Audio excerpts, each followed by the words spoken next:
members, but keen to be here, has indicated that he will leave at about 11:20, 11:10, 11:15, somewhere around about there. Anybody else got anything else need to write, Jeff? I've got another one at 11:30. 11:30. So that means I need to be finished by. Oh, we won't be finished by 11. Yeah, Sorry, we're going to 12. Alan? I'm probably the same, Bruce. Yeah, I'm probably the same, about 11:30. Yeah. About 11:30. Yeah. So I'm getting a bit of a strong hint here, aren't I? Thank you, Claire.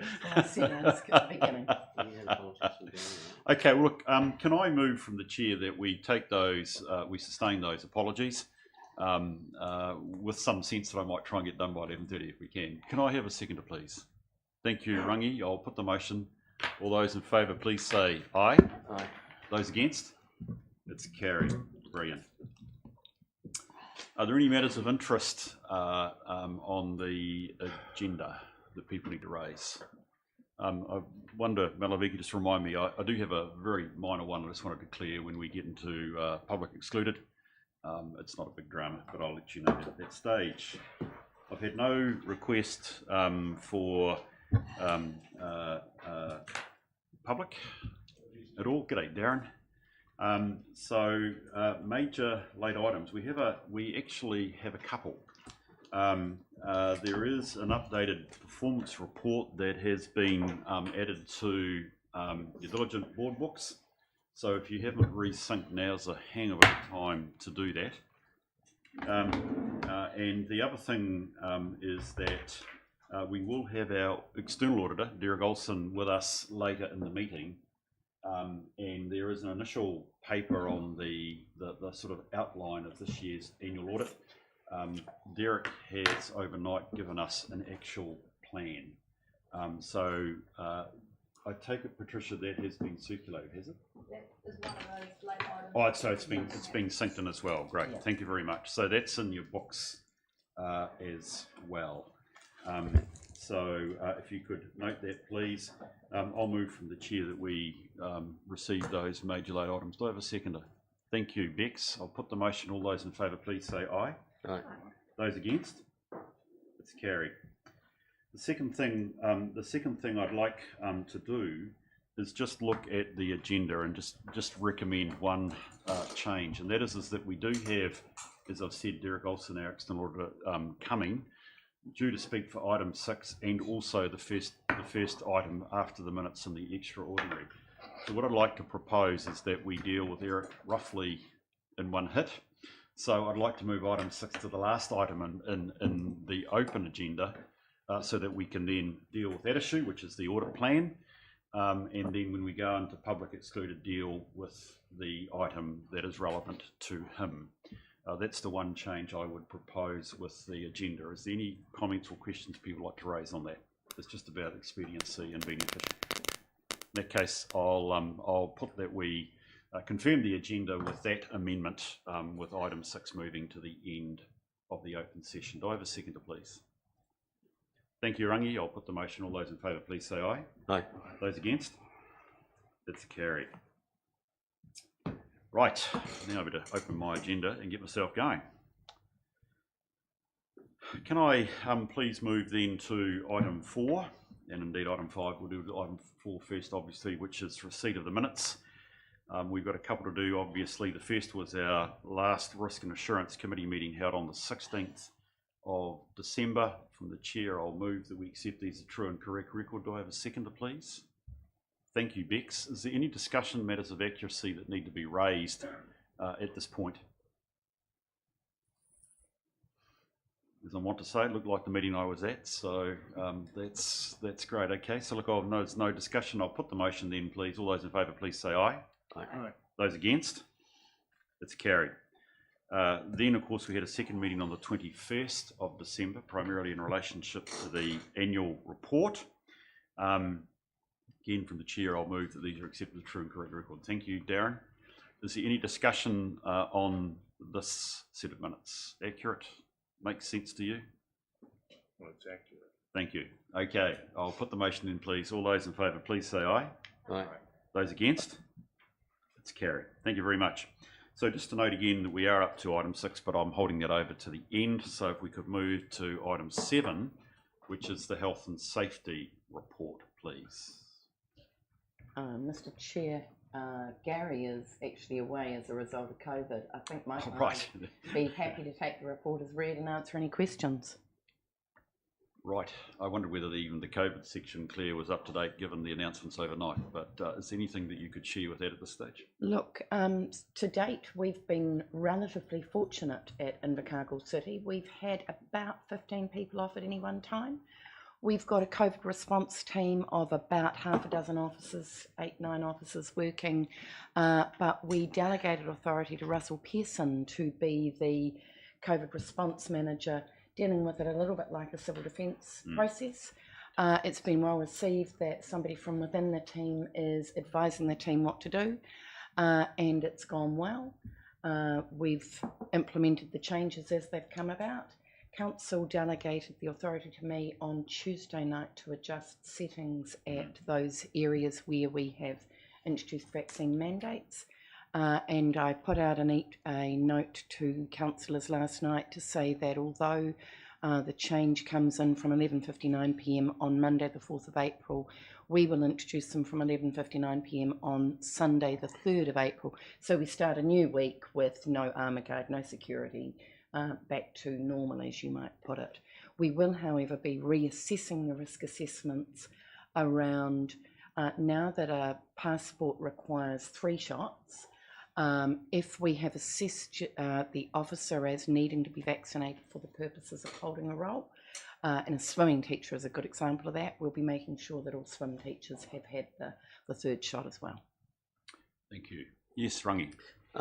Can I just seek some clarification about the council chamber and whether masks on or masks off? Just, because it's quite nice. I've got my mask off, but if I have to put it back on, I would do so. The standard, Mr. Chair, is that masks should be on unless people are drinking or speaking. It's remarkable it is remarkable how hydration has been better attended to. Okay, right, I'll keep drinking. Mr. Chair, just in the, Cheers.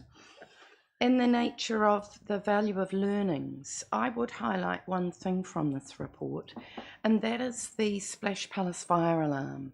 And look, there was a fire alarm at Splash Palace, swimmers had to get out, the building was evacuated, it was an inconvenience, there were a number of things. We learnt from that process.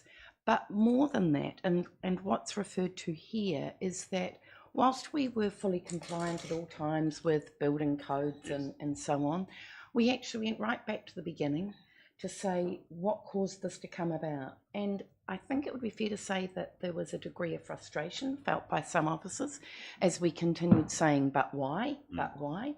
But actually where we've got to out of it is a really good sense of the learnings from it that we can apply to other areas, and it's actually something that's really providing some clarity about who's responsible for what, which always helps people in the performance of their roles. So really pleased with the piece of work that's been done there. Well, look, if I can endorse that, that's great, because health and safety isn't about meeting a minimum target.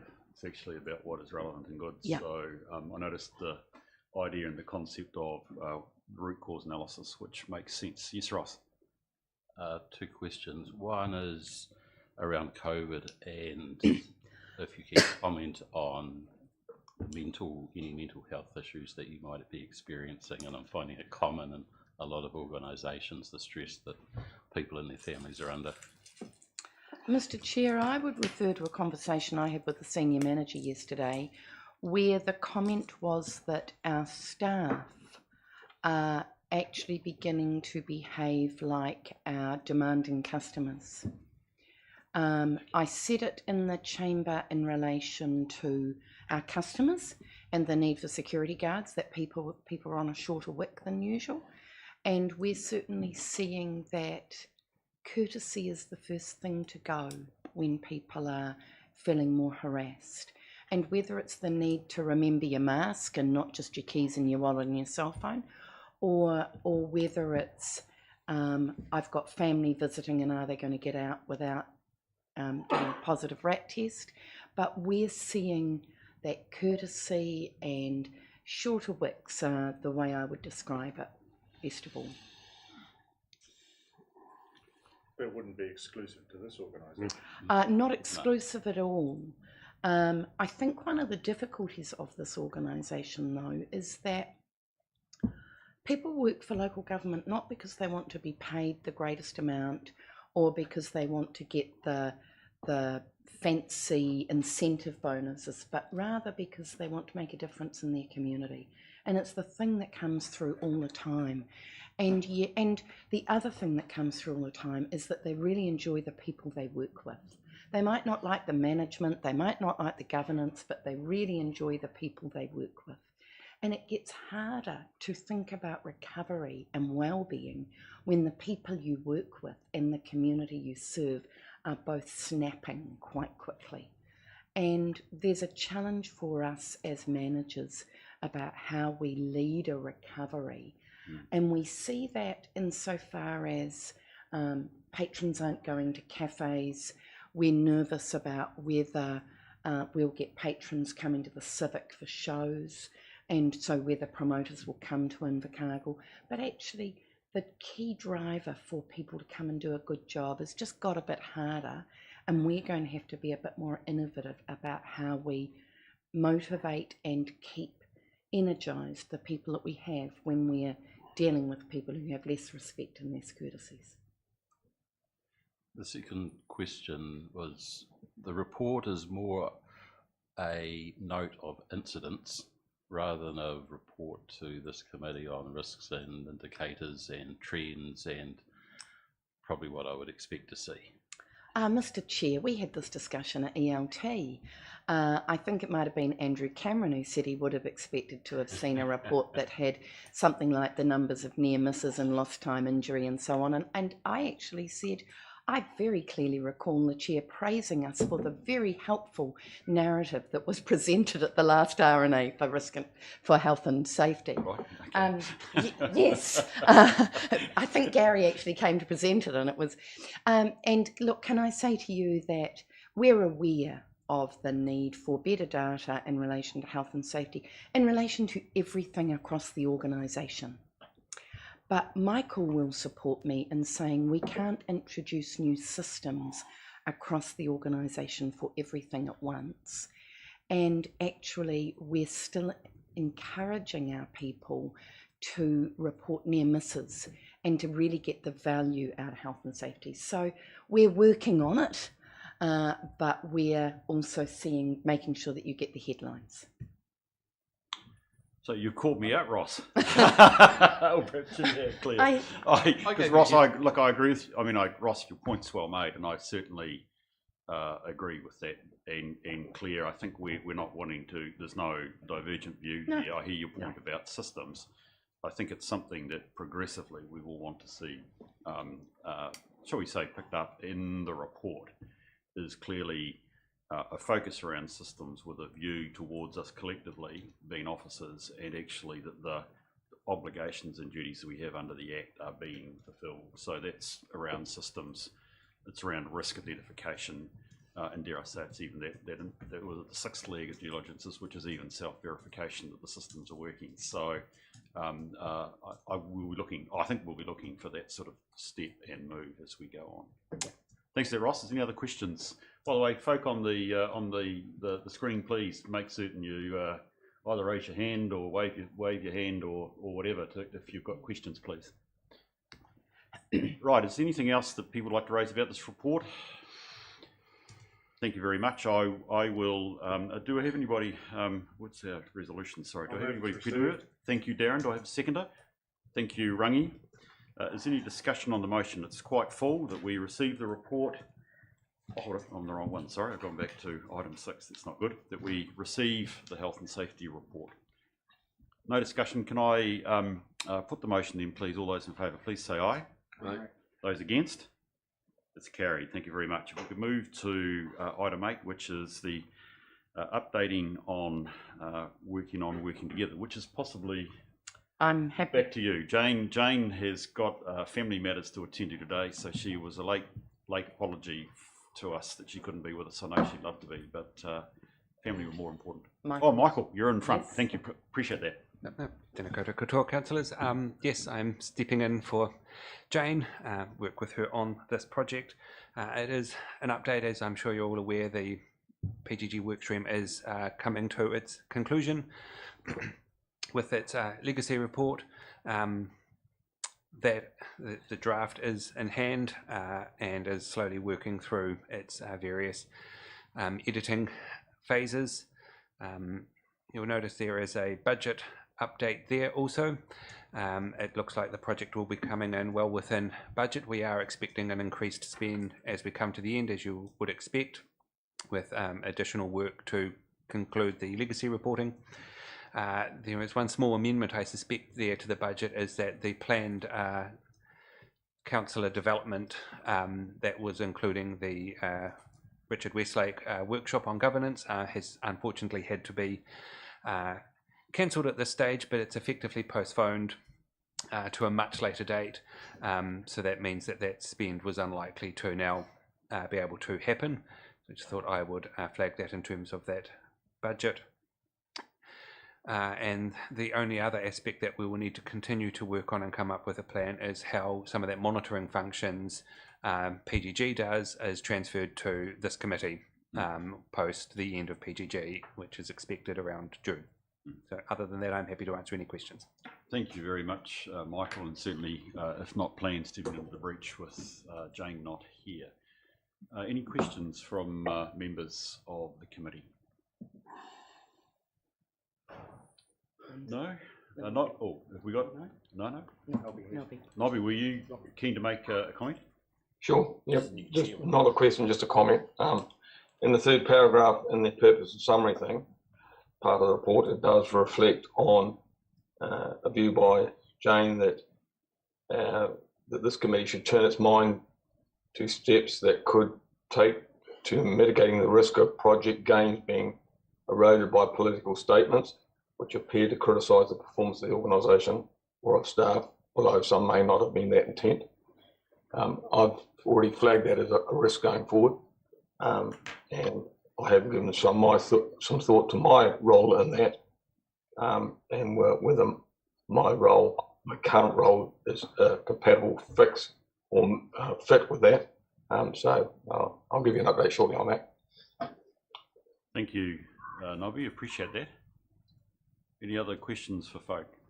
I think, Nobby, if I could just perhaps, segue then into some of the updated risks that the committee or the group, the PGG, looked at on pages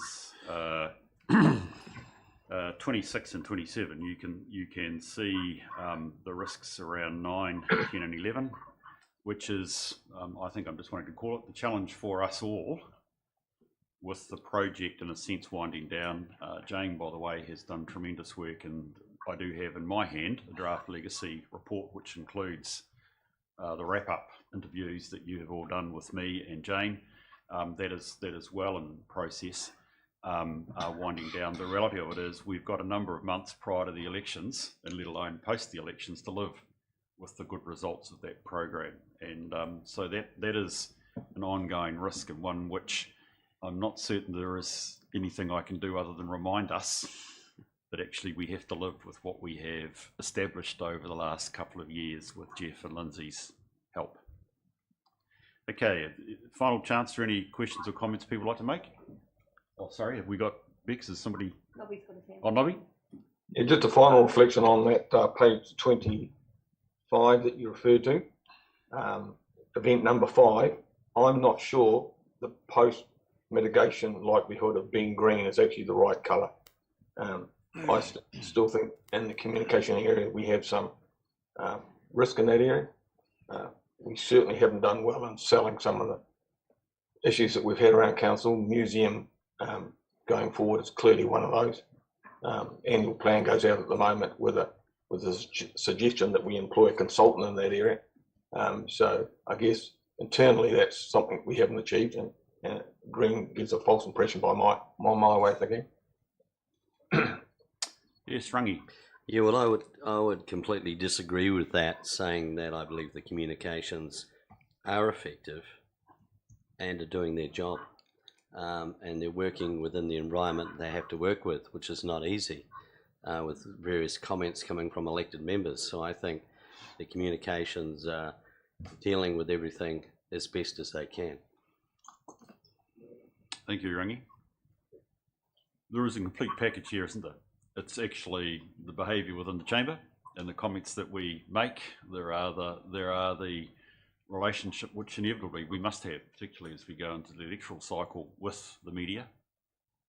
And again, I come back to the work that Michael and the team have done around the charter, and actually a level of the spirit and the commitment that's in behind it. I can only perhaps impress that upon the situation, Rangi and Nobby, as we go forward.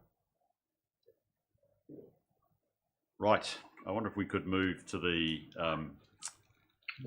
resolution for this, please, which is on page 23. Sorry, was there anybody else? Sorry, did I cut somebody off? Yeah, me again, Bruce.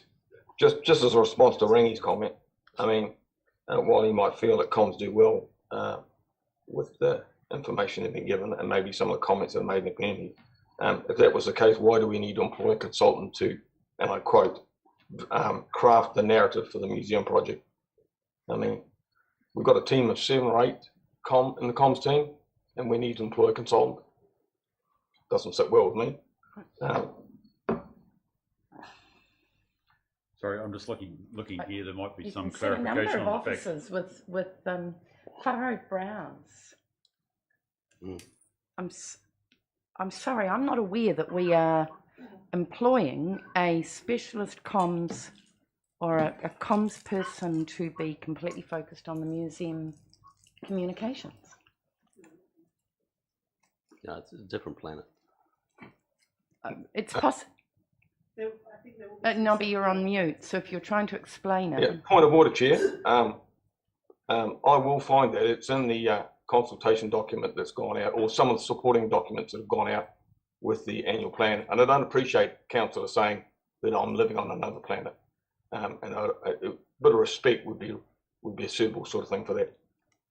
I think that's a fair point, Rangi. If you could be careful, please, about your comments. I That's would, okay. you know, this is part of us trying to live by the charter. We respect each other, and perhaps suggesting where we live might not be the best way to do that.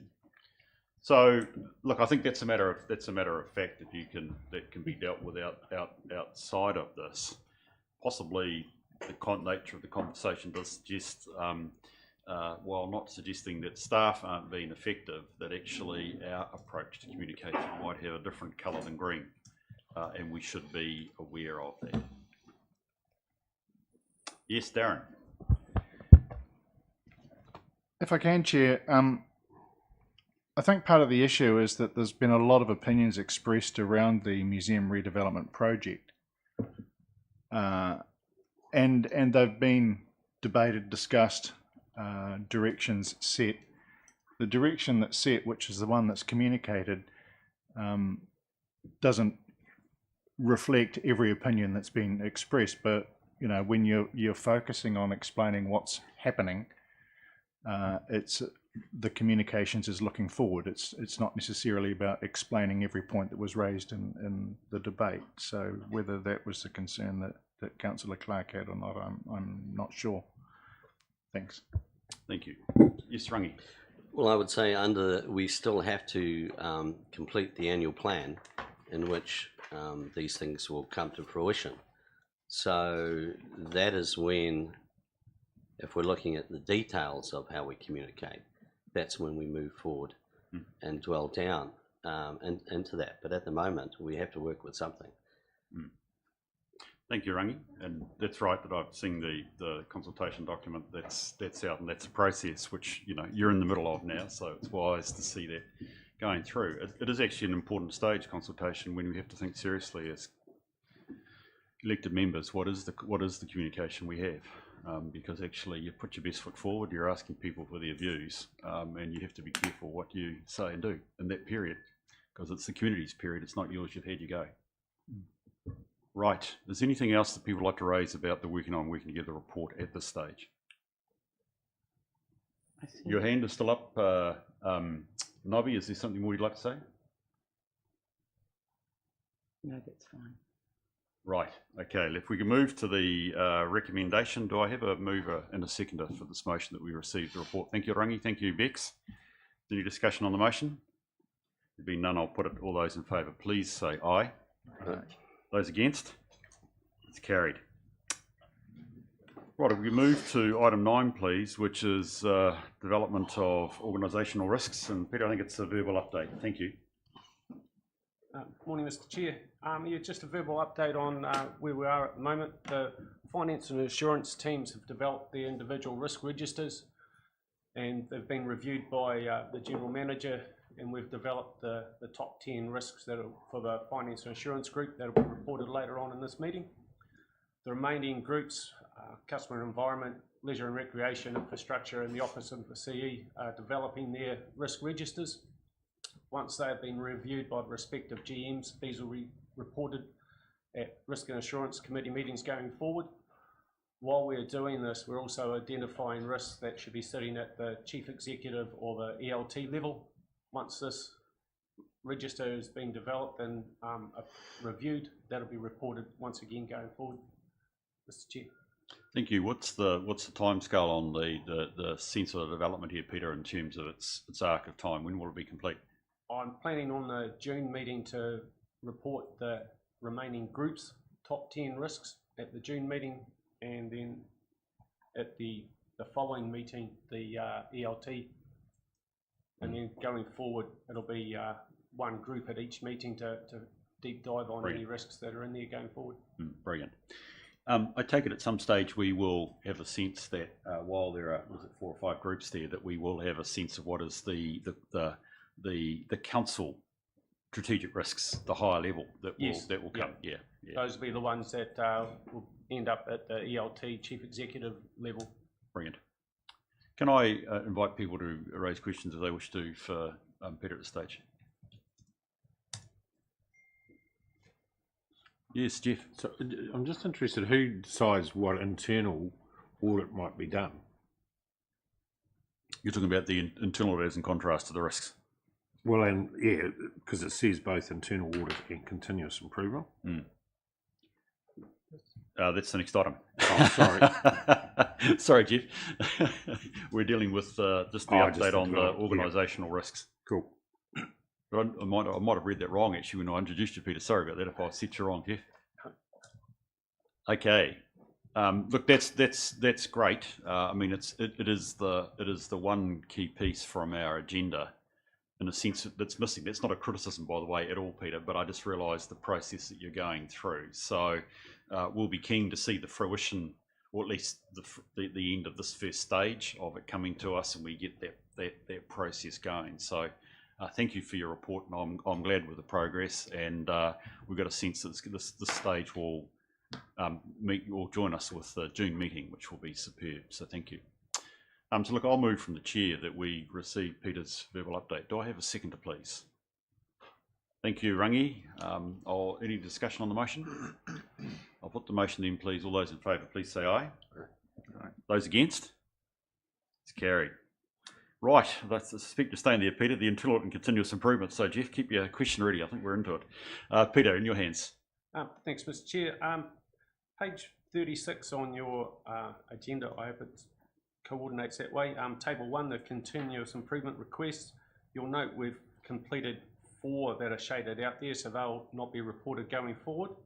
And those are internal recommendations that have come from staff or by our own internal audits from our own internal auditor. Table 2, you'll notice that we've actually completed a further 5 of the Deloitte recommendations between December and now, and we've included the sensitive expenditure review recommendations in there. And just at page 36, I'd just like to note that while we've been conducting this work, we haven't affected council's processes or services in any way while we've made these changes to processes and procedures.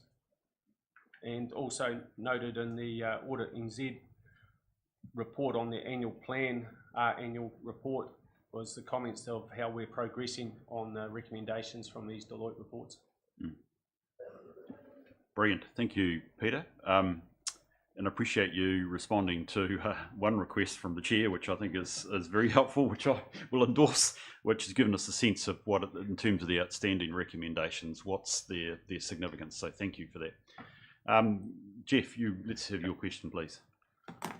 Peter, sorry, Peter, how's an internal audit established and the priority given to it? What's the process? I inherited some of the internal audit plan for the environmental services and building services teams for their accreditations for food safety in the BCA. Apart from that, working with Michael to develop the internal audit plan to have Deloitte conduct those. And we're growing the internal audit across council at the moment. The internal auditor position is currently vacant. We have offer of employment being agreed on for a new employee starting in late April. From there, we hope to actually expand the internal audit plan. As I say, previously it's been focused in two main areas, which is where quality control was previous to the council reorganisation in 2020. Right. So it is a work in process. So historically, it's not being done internally; it's been done by Deloitte's. I can't answer that. Having only taken up the position 12 months ago, since I've taken up the position, we've had this internal Starting plan to develop. with Deloitte. Yeah, cool. I think Michael might have some updates as well. Yeah, through yourself, Chair. Yes, Mr. Grant, the internal audit program has developed over time. So, and historically, it was put forward as a program to the Risk and Assurance Committee, where we've now got a session with Risk and Assurance where we bring up the proposed program to Risk and Assurance, which will be agreed as a for all in our core internal audit program. That does not include our legislative one, which Peter alluded to quite rightly, which like get our accreditation, etc., and secure that. Then we need to ensure those with our audit process on that side of it. But we will report those back. But it does include the ones which are optional or any council would want to do as a sequence. Yeah. So we do have a rolling plan that was presented in August, I think it was. Our intention would be to continue to update that on an annual basis. So the committee here is fully aware of what the program is. Cool. I think it's if I can pick up the tenor of your point, Jeff, I think it is really important. So thank you for reminding us that it feels like June or the next meeting we will have a formal report actually on what the program is, particularly for the next year, and there will be a chance for committee input, which is actually really important. By the way, Peter, if we're planning that, it's also useful just to bring the internal audit charter, just to check that we've still got that up to date and that it's right, so that again, if I'm meeting the spirit of your question, Jeff, we have formal input once a year at least on where that's going. Right, will do. Is there any other questions folk would like to raise with Peter over his report? I just wonder, and I might put this to Michael, the Technology One post-implementation recommendations, the accounts payable, there's a few sitting there. We've had some discussions from you in the past on this. You're comfortable this is in hand? Through yourself, Chair, yes, comfortable this is, we have a plan in place in relation to resolving these issues. I've got a verbal update in public exclude, which I'll give a full and frank discussion about where we're at to in that position. Right, thank you, appreciate that.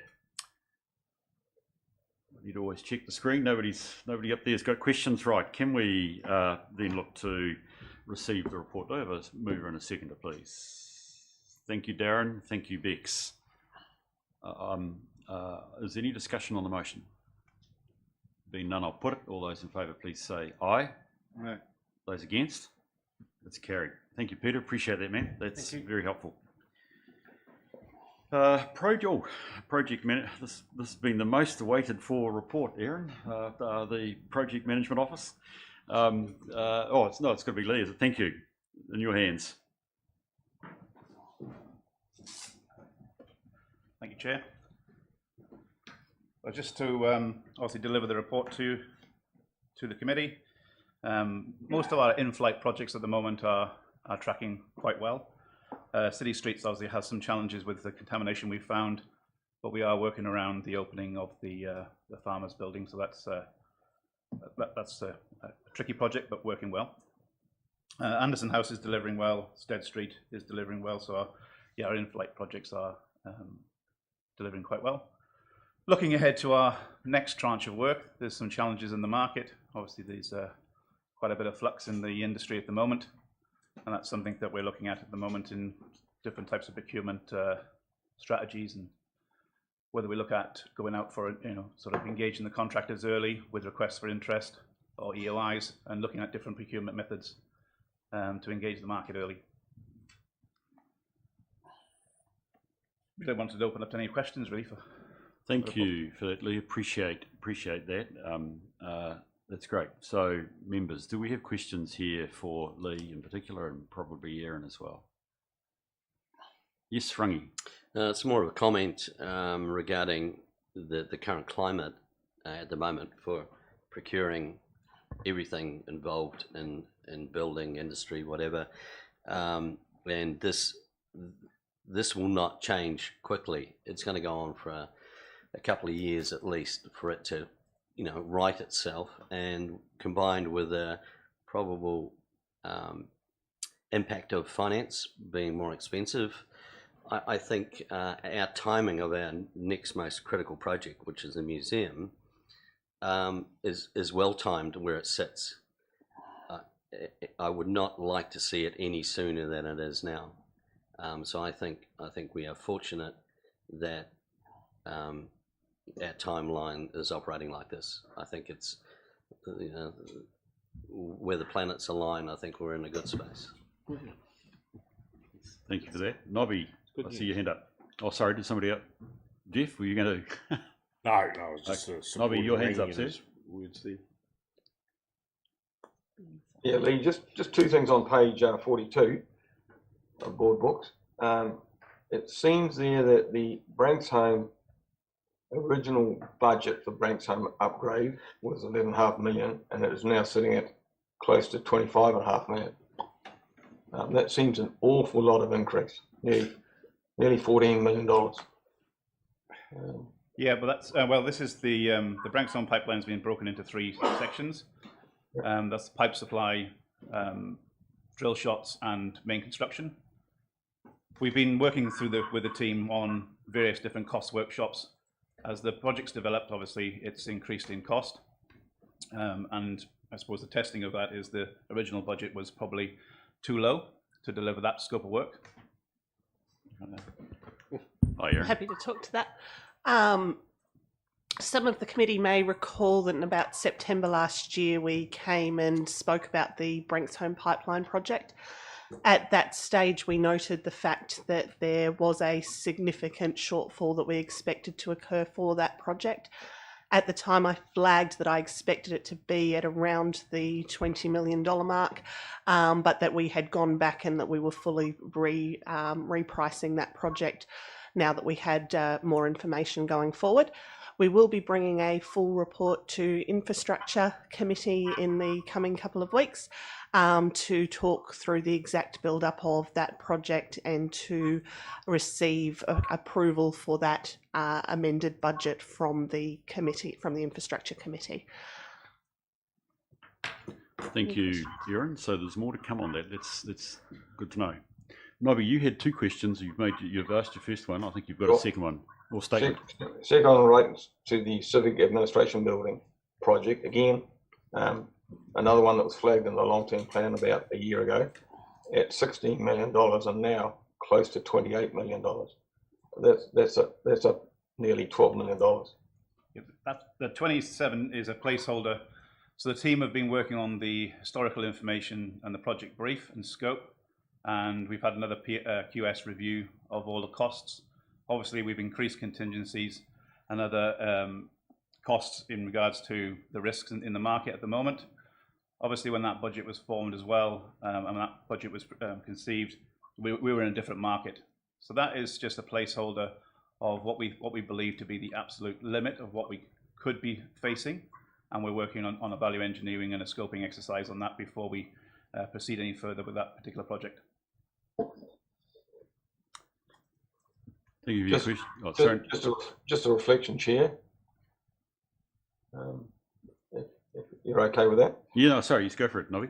Yep, I know we're in a different marketplace, but we've got two projects there that are very close to going up between the two and $25 million. That's got to be more than the marketplace. I heard Lee or Aaron say that original project cost was too low, but I mean that's a significant amount low, and there's got to be some impact down the line for us on those sorts of upscaling of budgets. And the other issue I guess I'd flag is that I guess there'll be some questions in the community, and I've already raised this myself, about why we are investing potentially $28 million in a civic administration building when we don't know what the future of local government looks like. Well, the plan for this report really is to highlight the maximum costs that we could incur on these projects. So I suppose it's about flagging the upper end of risk, how we deliver that project and what that project looks like in its delivery may be something different. So whilst you're seeing the numbers you're seeing on this report, it is the upper end of the risk matrix, but what we do deliver would be something different. So really it's about putting that information out in front of the committee, really.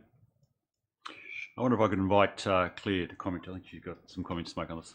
Mr. Chair, it's probably fair that I comment on the 16 million for the CAB, because those councillors who were around the table at the time will remember that actually that was a short piece of work done to give a best estimate of cost without a full condition assessment on the building, to compare the cost of improvements here with investment in a new build as part of City Block.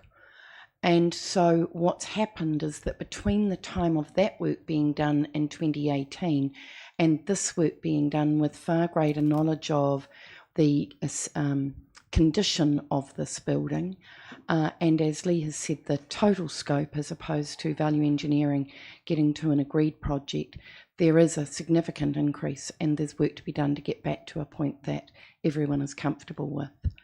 Mr. Chair, I'd also comment that in the context of the future for local government, it's worth recognising that Invercargill City owns a building which is at full earthquake strength, NBS, after it's had a minor improvement.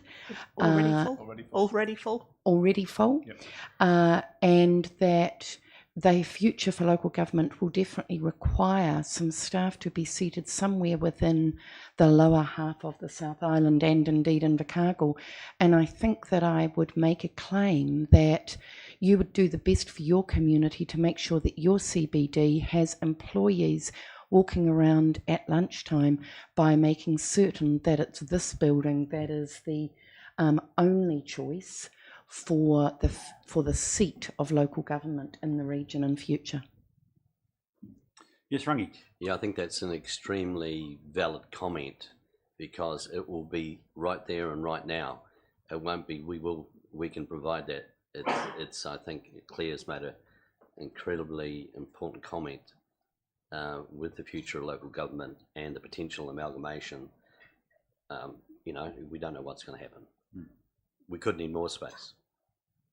It's a difficult time to be making decisions about investment, so I take your point on that, and I also take the point about being foresightful in the way in which you do it, Darren.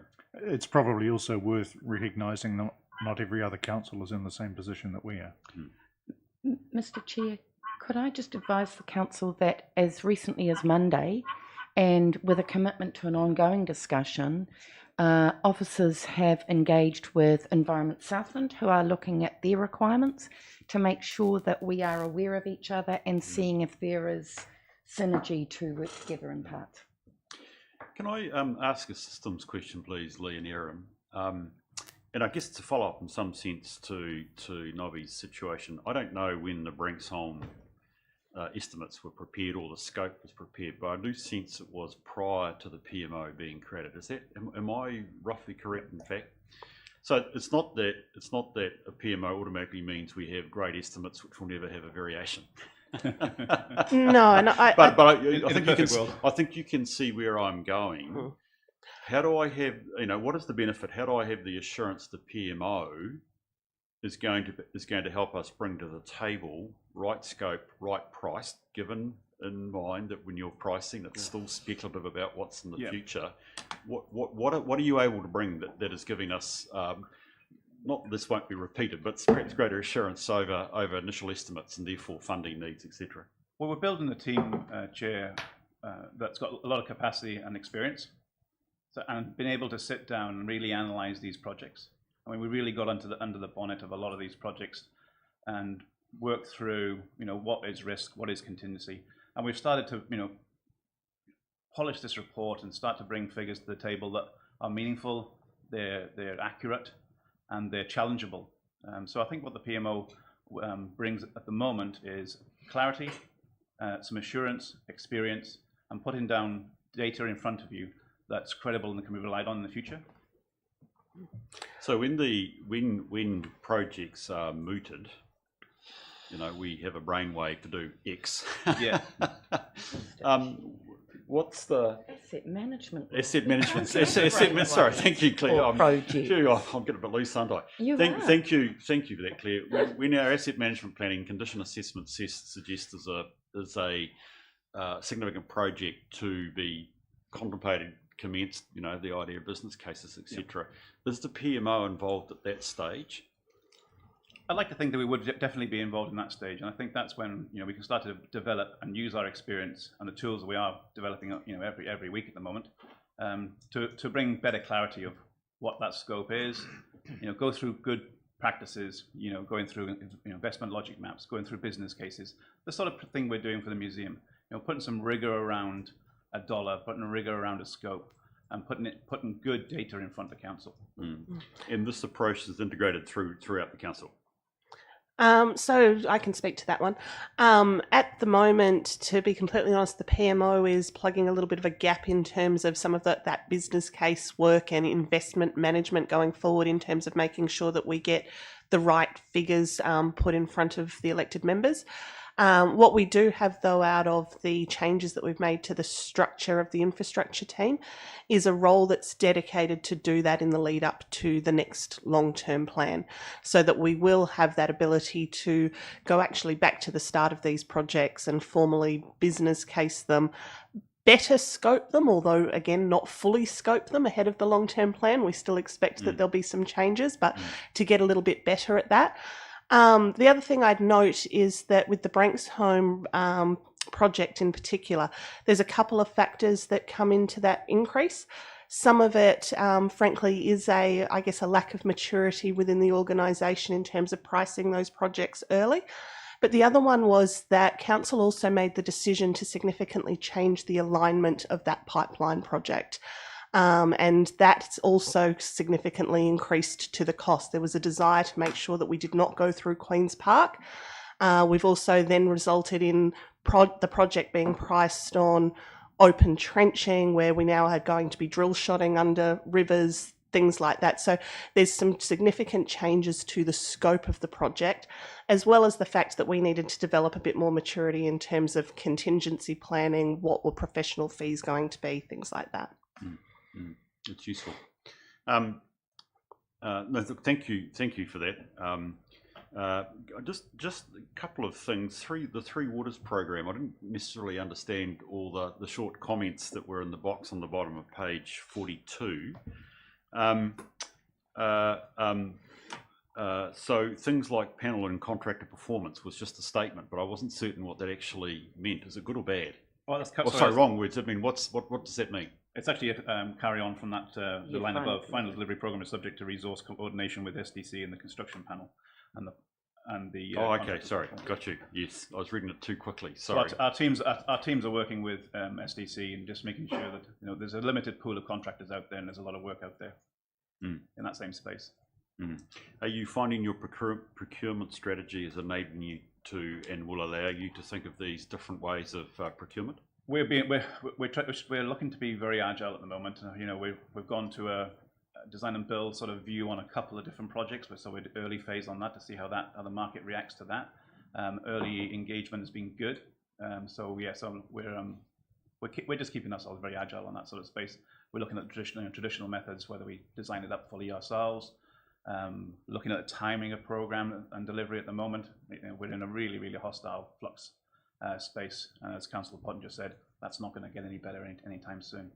Thank you. What I would note, though, just to add to that, is as much as it is a challenging time at the moment, I guess we should also be heartened by the fact that we've got a number of new entrants coming into the market in Invercargill that I guess are quite excited by the forward program of work that we have. And that's led to some, some very good delivery on some projects, and that's spurring more interest in people entering the market and setting up in Invercargill, which is great. Mm. I think over the last 3 months, we've actually seen a lot more increase in our interest in our projects as well. Mm. Good. It's good to have the market. Darren. Sorry, Aaron, could you just expand when you say new entrants to the market in Invercargill? They're not new to the sector; they're just new down here. That's exactly right. Okay, thank you. Sorry, Jeff. I see you've had your hand up. I think Nobby. Yeah, thank you, Chair. Just one reflection on the comments that the Chief Executive made. I struggle a little bit still with the amount of money we're putting into the Civic Administration building. No doubt that we will lose 3 warders to a centralised function, possibly roading as well. Certainly when the RMA is sorted out, that is going to be regionalised, so that will go away from us where we sit at the moment.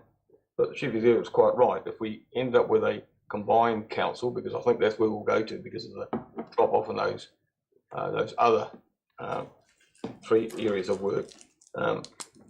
Reality was that the building would have to be in the city. The issue for me is if we have 3 councils dropping into 1, and so 120 ratepayers, where there's currently only 50 something in 50,000 population in the city, why would this council fund a building upgrade for a combined council? Why wouldn't we leave it so that all the ratepayers in Southland could contribute? Right, there's perhaps an issue here which I'm not entirely certain is related to this committee. I presume somewhere we have gateways in terms of thinking through where projects are at and actually their ongoing relevance. Is that the case? We do, and this is actually at this, the very early ones. We're looking at brief and scope, yeah. And that's discovery has been the first phase, and that's where we flagged this number. We'll now go through a bit of a brief and scope, and that's engage with staff. The only other comment I'll add is that the fact that this building is needing an upgrade. It's been a long time since it's had a lot of systems and that are old, well past their sell-by date. So as much as I understand, there's a look for the future, this building is in serious need of some modification and upgrade. Okay, well, as I say, I think there must be, as you say, there's a very initial phase here that's going through. So I presume there is a gateway where even the more the higher level policy sort of type or questions, strategic questions of Nobby will be ones that are actually dealt with at some stage in a measured process that you've outlined here. Okay, are there any other questions for Lee or indeed Aaron at this stage? I think it's really useful. Thank you for entertaining me with those questions around actually what the PMO is doing. I noticed, by the way, not every project there has a variation. In fact, there's 0, and I think you've got some good results, haven't you? If I've heard it correctly, around the Stead Street flood banks, we should acknowledge those sorts of things are also occurring, and a much better optic now over our capital program. So, Lee, thank you for your work. Same with you, Aaron. Thank you. Appreciate the fact this PMO is delivering for us, which is great. Can I move us, please, to the resolution? Which is that we receive the report sent of us. Well, the question's probably fair. I should move positively with my thanks that we received this report. Do I have a seconder, please? Thank you, Darren. Any discussion on the motion? There being none, I'll put it then, please. All those in favour, please say aye. Aye. Those against? It's carried. Thank you very much. Could we please move then to the policy program update? Rhiannon's on Zoom. Is Rhiannon on Zoom? Oh, brilliant, Rhiannon. Sorry, I didn't see you there. I was wondering where you were. So welcome to the meeting, and I'd invite you to lead us in this discussion, please. Hello, Chair, Councillors. So I'll take the report as read. This is an update on progress with updating policies. The report at the last risk and assurance meeting really just provided an oversight on the approach, noted that this year will be a very busy year for bylaws. So we've made a good start to the year. 2 consultations have been completed, and deliberations will take place over the next month or so.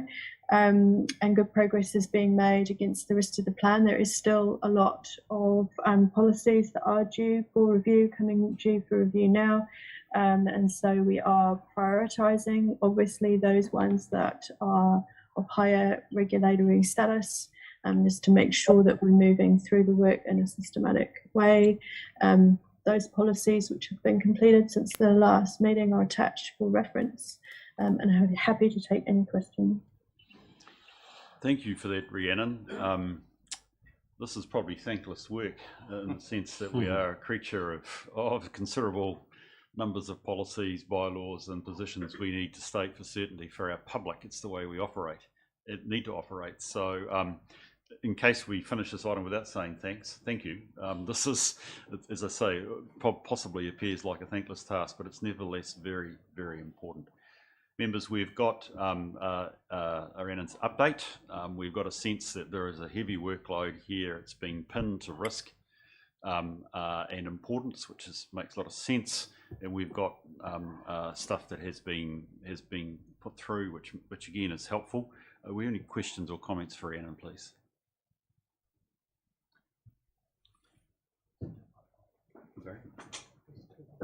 Oh, there are. Sorry, Nobby and.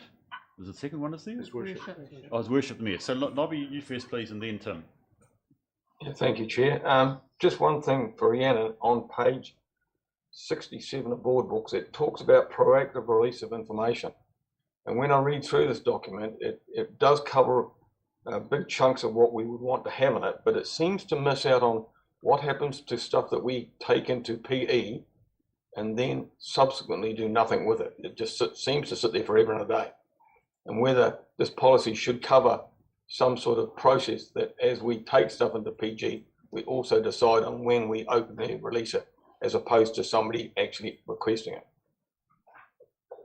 Oh, sorry. Sorry, had you not finished? Yeah, I'm finished, yes. Oh, sorry.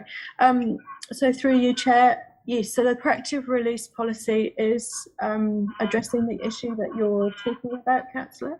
So when you will receive reports going forward in public excluded, those reports will indicate the plan for proactive release of those reports.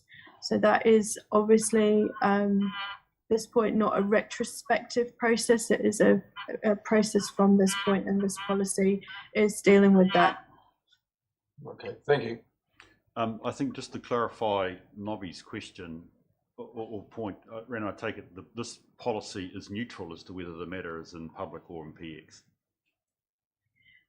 That's my understanding. I was referring to the question around the public excluded. Okay, no, thank you. Appreciate that. That's fine. Nobby's fine too. Any other questions for Sir Tim? Oh, sorry, Sir Tim. My apologies. Right. I'm alarmed by the implications of this policy. I hope not, but it seems to have been triggered by the interference of my emails by the CE in September last year. The implications for democracy and the separation of governance and management are dire. At a whim, Council can deny or restrict the use of access to emails. Council can have carte blanche access to disclose and intercept any emails on the say-so of the manager or the CE, and this creates a massive issue for the privacy of both the public and myself. Effectively means the CE has intelligence on any elected member's email communication. The public should not rest happily knowing that any message to me can be intercepted and disclosed. Just a point Point of order. Sorry, no, A point of order, Chair. I thought in committee you're not allowed to read from script. That was my understanding orders. You cannot read from script. Nobby, I think for the sake of the conversation, Rangi, my apologies. Rangi, I think for the nature of the conversation we're having, I'm comfortable that Sir Tim has read his comments, and I take them in the spirit which they're given. So I'm comfortable at this point. Yeah. Darren, I think you've got a point you'd like to make. A couple, Chair. Firstly, I think His Worship's use of the term interfere is incorrect. Interfering hints at preventing emails from being accessed, and I don't think that was the case. The policy and the fact that for a large organisation there is an overarching body / person / department responsible for servicing internet access and email access is not uncommon, and ultimately somebody has to be responsible. We've had it pointed out to us on a number of occasions that all information sent to us regarding council is subject to Lagoima requests, and if there is concern that personal or private information is being accessed, then you simply don't use your ICC account for it. If I had council business, personal business, I wouldn't be using my ICC email address to conduct it in. But as I say, it's not an uncommon process, and particularly the larger the organisation, the greater the risk of something interfering with it. This is an age where phishing is tremendously prevalent, where emails from other organisations are so realistically constructed that it's important to be able to double check in many cases, and I'm comfortable with what's proposed. I also don't think that looking back to what happened in last September is particularly useful. It's about a policy moving forward. Just to be for my benefit, Rhiannon, these have been adopted. We're noting these. We're not being asked to approve them clearly from the motion, correct? That is correct. Yes. So they are actually existing policy that have been completed. So we've been asked to note that. Leslie, I think you have a point that you'd like to make, please. Thanks, Mr. Chair. I was just going to comment really that the electronic use acceptable usage policy, electronic access acceptable use policy is an absolutely standard policy. I've experienced exactly the same in other major organisations with even larger electronic access abilities, and there is nothing of any concern in this policy that we have, as you have pointed out, already passed. It's an absolutely standard and necessary policy in an organisation of this size. Thank you. Ross? Yeah, I'd support both Leslie and Darren, that both private and public organisations, this doesn't matter the size, is becoming increasingly common. It's entirely appropriate, and I think those that have prepared the paper, you need to have a contrary view. I don't believe it's appropriate. Thank you. Do we have any other comments on the paper? Yes, Rangi. I think a policy like this is excellent in the fact that it forces members to think before you write, because once you do write or whatever, it's done. So it's you know, as everyone has said before, I think it's essential in running the type of organisation, especially when it's a democratic organisation. Totally essential. We're here working for the public. It's public service, and one would hope that within that spirit we can approach this policy rather than seeing it as something which would prevent us communicating. I think that's a key point. Right, any other views before I move to the motion? What if I could move to the motion, please, which is that we receive the report. We note the engagement calendar and policy schedule, which Rhiannon certainly addressed in the first part of her conversation, and actually that we note the motor vehicle policy Lagoima and proactive release policy, as well as we've just discussed, the electronic access acceptable use policy. Thank you, Darren. Moves that. Do I have a seconder? Thank you, Rangi. I appreciate that. Is there any discussion on the motion? I'll put that motion then, or those motions in. All those in favour, please say aye. Aye. Aye. Those against? It's carried. Thank you, Rhiannon. Appreciate that. As I said, a thankless task potentially, so thank you again. Do appreciate it. Could we move then to what has been received as a late item, which is the quarterly report, which was verbal but now has a paper, Patricia. Thank you. Thank you. Now, this quarterly report was presented to PPP back at the start of February, I do believe. So this is pretty much bringing it to this committee as a noting and to note any risk items within it. The next quarterly report will be for the March quarter, and that is, we're starting to work through, we're in the final throes of March now. And from a risk perspective, the key points typically are on capital delivery, and you've already had the report from Lee's PMO report on that. And probably of note is the impact of COVID on the levels of service that were raised in that report back at December. And that will be reflected again, I would suspect, in the March one. But I'll take it as read, and if there's any questions. Obviously, it's a challenge to take it as read. Well, other than everyone I'm else probably has saying that for a couple of members within the room. I think it was what I would say. Can I ask from a risk perspective, if I could ask you to put that lens on, Patricia, is there any particular point that you'd want to draw the committee's attention to? Or is it business as usual?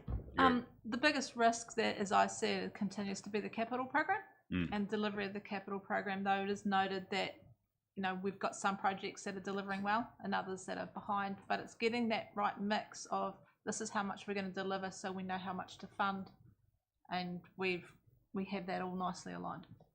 Yeah, so you've got both the delivery issue, but you've also got and the real issue of actually how do we fund this at the right time. Yes, okay. Appreciate that. I think we've got to accept that as just a running current risk. I guess I would want to refer back to our conversation with the PMO, but I make some assumption now with the PMO in operation between yourself as from a Treasury management perspective and the PMO driving the major projects. You've got a better alignment. Yes, we're getting there. That's a good. It's the answer I wanted to hear. Nobby, I think you have a question. Thank you, Chair. Just two questions, really. Just wanted some clarification. I thought at one stage, and it might have been the first quarterly report we got in this financial year, that our investments, our cash investments in the bank, were around about the 53 million mark, and now it's down to 49.7. I just wondered whether Tricia could help us why there seems to be some drop there. That I do cover again in the financial risk report. So, Councillor, can I answer that in that report? Because then I'll have that paper right in front of me. Okay, that's fine. And the other issue is the issue of net debt, which, as we head into the annual plan, it gets thrown around quite a bit. And so I just want to be clear that, in my mind, in case I've got this wrong, that net debt is just the debt level minus the cash or cash investments. Correct. Correct. So if for argument's sake, just without being specific on the figures, if we have $1 million worth of debt, we still have to service that debt, don't we? Regardless of what the cash or cash investments are. Yes, we do. Okay, that's fine. Thank you. Bobby, if I could just add to that, with it hopefully not complicating, that's why when we talk about prudential limits, and we'll come back to that with the Treasury report, we look at both. I mean, net debt is just the vehicle by which any external party, whether it's our rating agency in particular, would look at us. They say, there's your balance sheet, you've got some debt, you've got some cash. Your net position is what worries me. There's the external view. But that's why also a range of, so we know what the prudential limit is on net debt to revenue. But the other part is obviously also what is our interest cover. Because that's also important, because I think that gets then to the point I think you're making, which is that even though we might focus on net debt, we've got to service the gross debt from an interest cost perspective. Bear in mind, your investments are also bringing in interest as well. So you do need to have both. You need to have the balanced view of all of it. Thank you for your question, Nobby. Is there any other questions for Patricia on her report at this stage? Thank you for that. It's helpful, even if we teased out just one or two of those small risks. And I do appreciate, is it Darren, your committee's already had this paper and would have given good analysis. So I appreciate the fact that we've had a chance at a committee just to consider what are the key matters with it. If that's being the case, I wonder if we could move to the motion, please, which is that we receive where it says verbal, we'll just call it the update on the quarterly performance update. We don't need to actually put the verbal, we can delete that. Do I have a mover and a seconder, please? Thank you, Darren. Thank you, Rangi. Appreciate that. Any discussion on the motion? I'll put it to all those in favour, please say aye. Aye. Those against? It's carried. By my calculations, we're up to the, I was hoping I got to the end of the page. I was at the end of the open session, but I'm still going. Delivery of the annual plan. Kia ora again. Aye, I will just speak briefly to the process of the annual plan, and then Patricia will raise any points that she wants to highlight around the financials. So this report just details the schedule for delivery for the annual plan, as well as the key risks. I'll note at this point that we are on schedule. Consultation commences today and will close on the 29th of April. The time at which the annual plan will be adopted is flexible, depending on primary risk, which is identified in the report, which is obviously managing the team's availability through COVID. But there is plenty of time. There's 3 weeks flex in the schedule if there is significant sickness within the finance and strategy and policy teams. So at this point, there is no reason to believe that the annual plan will not be finalised on schedule. The other point that I'll just draw your attention to in terms of the risk management is just to note the conversation earlier around the delivery of the key consultation messages around the museum. So to clarify that the consultant that's been engaged worked on the consultation document, and that was as a result of having no senior communications advisor on staff at presently, as well as the high workload on the other projects and engagements that have previously been discussed at this meeting. So I will hand to Patricia and then happy to take any questions. Thank you, Rhiannon. Thank you, Patricia. So from a risks and assumptions, which is the key critical things for this committee within the annual plan, I do want to note that we wrote this paper before the councillors changed the from the staff recommendation to on the museum, so that the percentages in the paper are at 7.77, not 7.78, which the consultation went out on. But the big key assumptions have been around, and where we were considering change has been around inflation. In our long-term plan, we had 2.9% as our inflation figure. Bill came out slightly lower. The market and CPI would indicate that it should be higher. We've left it at 2.9 at this stage, but we have made allowances on specific cost items to increase those a bit more. In terms of some of our benchmarks and KPIs which we've set, the balanced budget has been retained, met the balanced budget benchmark, but it's the maximum, it's the rates affordability, which is those measures which we are currently breaching on the draft annual plan, because they were set as with effectively a 7.5% maximum rates increase, or our other one on affordability was plus a margin on local government cost index, which we would also breach. That was those key ones. We have changed the assumption on capital delivery from the LTP as well and retained it to the same as the current year at 70% rather than 75% for funding purposes at this stage. So I didn't quite hear that, Patricia. So from a capital delivery program, we for the current year, it's set at 70% of the planned budget. It was supposed to increase to 75% for next year, but we've lowered that in the annual plan to 70%. So we'll keep it at that same level.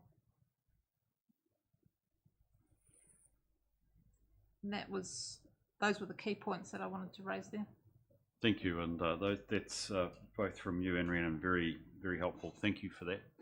Members, I want to stage there are questions. I stress I appreciate that you're doing work elsewhere through the actual annual plan, but for us this is about risks.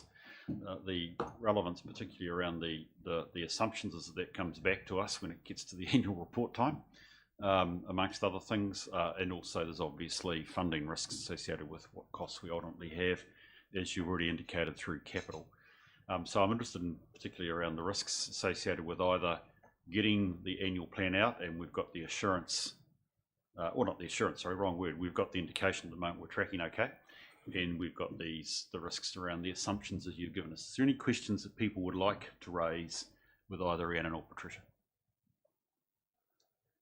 Yes, Rangi. I guess it's my questions, comments are around the consultation process which is underway now.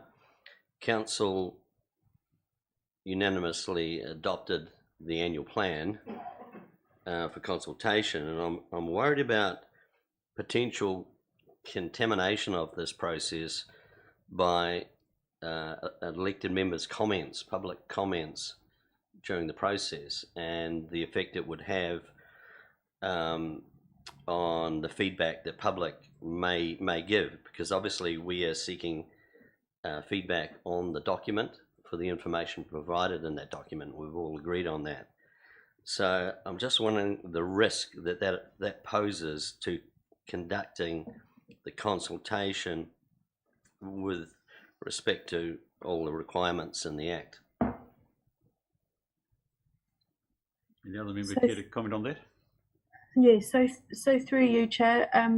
So when we worked on the long-term plan, we worked with councillors at that point around the communications approach, and really the same approach stands for the annual plan. Of course, councillors may have different views on different points, but we are consulting on this consultation document that has been adopted, and it's important during the consultation process that the public has the opportunity to share their views, and it's helpful if all councillors work together for that end. Chief Executive may have also something she wishes to add. So my other comment, so there isn't an annual plan B, is there? No. Sorry. Nobby, I think you've got a point to make.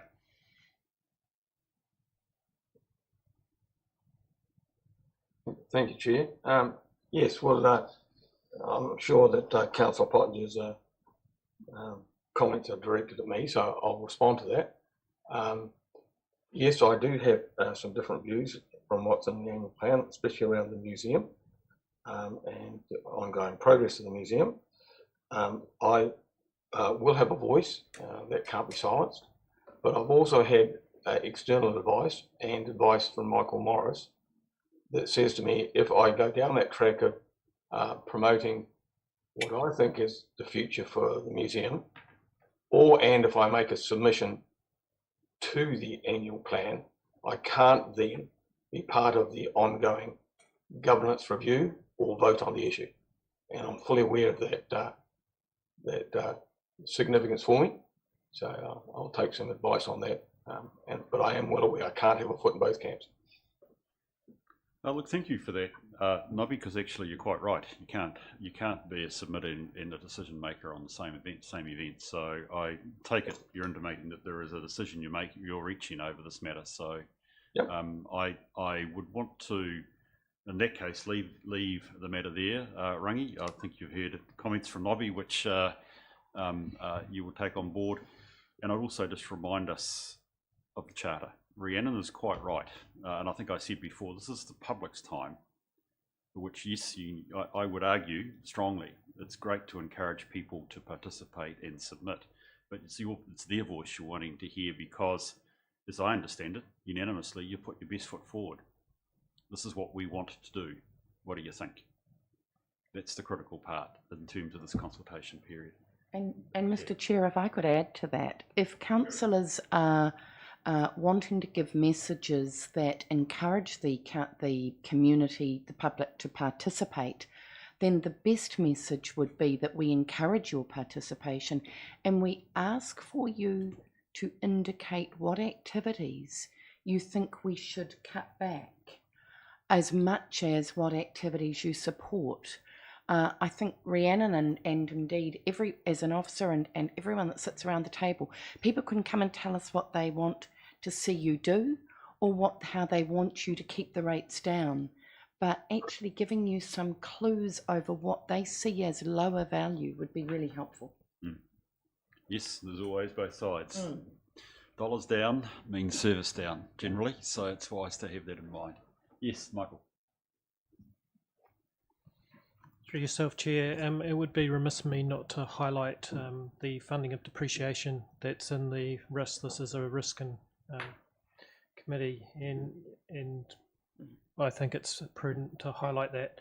The percentage that's set there is in line with our LTP, so I would like to highlight that, and we're able to do that under the standards to keep that alignment until we've got comfort in relation to any revaluation. The depreciation at 100% is on the full revalued amount as we went through our annual report. We haven't validated that revaluation. We're doing that at the moment. Once that's finalised, that will take effect in the next annual plan. From that perspective, there may or may not be a catch-up in years ahead. It's a fair warning, isn't it? I mean, it's a fair bet that depreciation will rise significantly given, as you say, the debates we had at the end of last year over what a revalued asset base would look like. Yes, Rangi, I think you were talking. I'd just like to bring this committee's attention the risk of predetermination, and the reason I'm raising it is that on Tuesday's hearings for speed review, we had a submitter who basically at the start of her submission said, "I don't know why I'm doing this because you always make your mind up beforehand," and I'm worried about the public perception of our processes. And that we do not portray open minds the way we debate things, and we don't get, we have a build up to things, and the annual plan has its time to come when the cards finally come on the table. But I can see how people get this feeling that we've decided things way before, and I just wondered, is that a risk that we can identify and try and work on?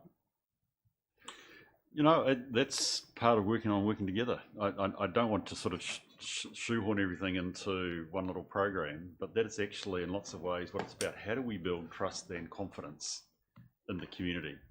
I reflected on, you raised that comment with me, Rangi, before, and I appreciated that. And I don't know whether that's that person's view about Invercargill City or whether it is particularly a sector-wide view. It's called consultation fatigue. And also a view that actually I can say I will tell you what I think, but I don't actually believe you, the public sector governors, whether that's in Invercargill City or wherever, are really, you've already made your mind up. So the question is, how do we in Invercargill portray authenticity? And it's a combination. It's good old working together. I hate to say that. But it's also in being very clear, how can your submission influence us? Let them know. Still proof is in the eating, isn't it? When you get to consider those, when you get to how you listen to the submissions and actually how you treat them in it. But I'm giving you a lecture on local government 101. So Darren, I think your hand was up, and then I think I've got Nobby. Thanks, Chair. It's a tough balance, and I think it's worth reminding councillors that we have also made the same assumption about consultative processes that we've submitted on. So it's an easy space to sit in, but all that sits with us, and I think it comes back to, as Chair said, the working together process, is that we should always look for the opportunity to try and maintain the higher moral ground.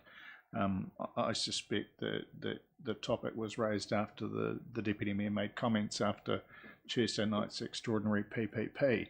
And there, as a journalist, I see the double-edged sword of you've got a person who has expressed an opinion through the process that we got to at that point, and that's fine. That's absolutely where we're supposed to do it. But when a person with prominence makes a statement to the media, the first thing I'm going to do as a reporter is report it. And I agree that it, from a general perception perspective, some people might see that as confusing. But I mean, if Councillor Clark accepts that having made those statements, it essentially rules them out of the consultative process. And that he's going to come forward and make a submission, which of course is his prerogative. That's fine, but probably needed to be clear on that when making the statements. Thank you. Nobby. Thank you, Chair. Just a couple of reflections there.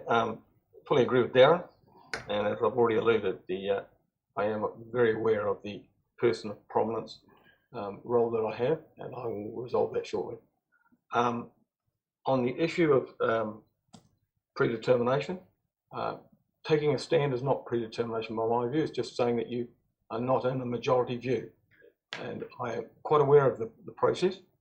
I've never tagged anyone member of this council. I tend to like to talk to outcomes of projects. Tend to be outcome focused, not input focused. And I just reflect again on what the Chief Executive said about if people are coming forward, they should tell us where to make the cuts. And I reflect on the comments recently by Councillor Arnold in a meeting where he asked exactly the same thing. He said, if the outcome of the annual plan is that we, as a council, only accept a 4% rate increase as opposed to 7.7%,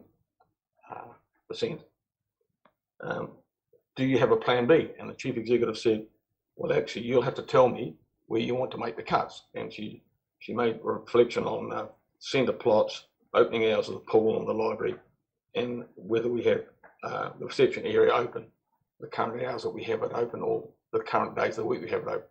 And again, that's I didn't think that was a hell of a positive sort of approach. I would have thought that if we made the statement that we're only going to give 4% or approve 4%, then as a collaborative exercise, councillors would sit with senior management and work out how we got to where we needed to be within the 4%, because it's not about cutting services. I mean, there are lots of ways. I've already raised 4 or 5 different ways that you can get to that end result on 4%.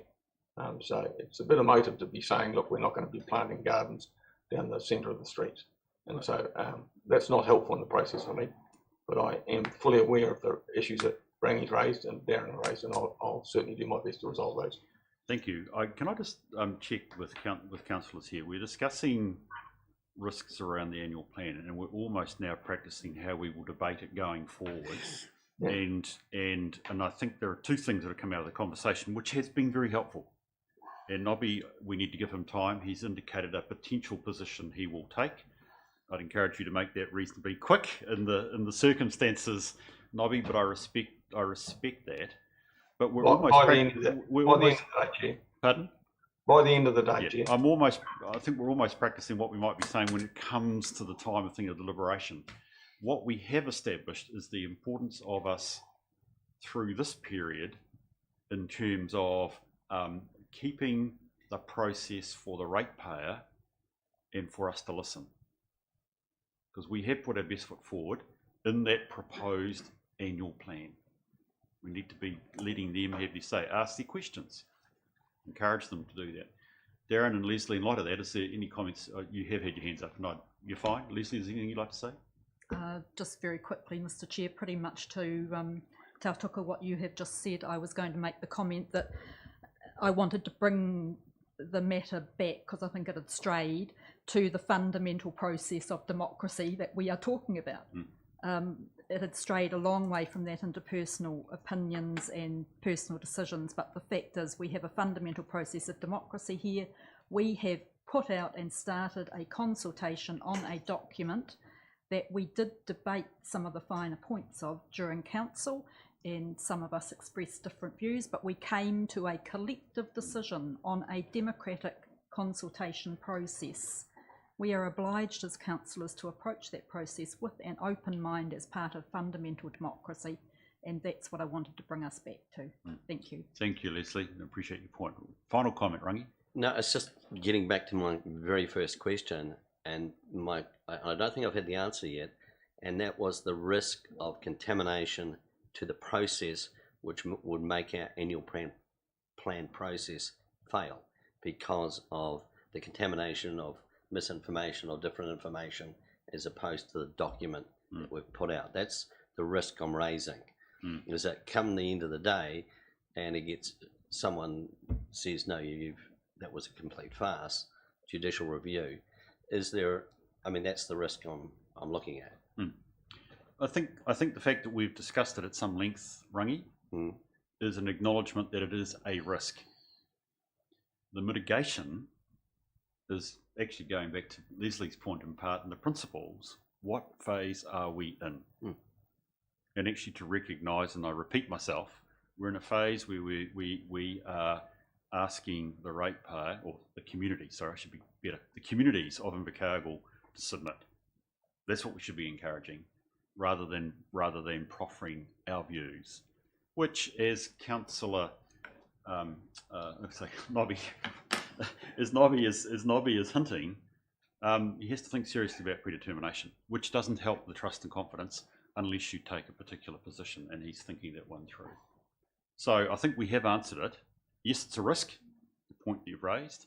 We do have the mitigation, it's in our hands. And we have a charter, we've done the whole working together, so we should be able to nut that one through together, would be my argument. Any other comments that folk would like to make at this stage? I think we've thrashed this reasonably well. Rhiannon, thank you, and Patricia, thank you. Can we move to the motion, please, which is that the committee receive the report on delivery of the 22-23 annual plan. I'll move that from the chair. Do I have a second, please? Thank you, Rangi, appreciate that. Any discussion on the motion? I'll put the motion. All those in favour, please say aye. Aye. Those against? It's carried. Thank you. I would like us to, we probably are due a wee break, but I would like us to try and deal with item 15, please, at this stage before we make that break, because it will be then time for us to, I think, to probably try and track down our auditor. I've been talking with the audit. Oh, okay. So, well done. Thank you. Be jumping on shortly. But could we deal with item 15, please? And I propose we'll take a short break because yes, we want to be finished by 11:30. Thank you. So this report it's got a number of different financial risks within it, and I want to just work through each one very quickly for you and give you the highlights in each area. In relation to the Treasury Report, this is the report as at the 31st of December. A lot of water gone under the bridge since then, but it does, especially in relation to inflation and OCR. So that does give the commentary at that point in time. It's now a very different commentary. Debt was 87 million at 31 December, and we had 50 million in cash. That gave us a net debt balance of 38 million. Since January, we have been using those cash reserves. So we had a number of term deposits coming due. They have started to be used.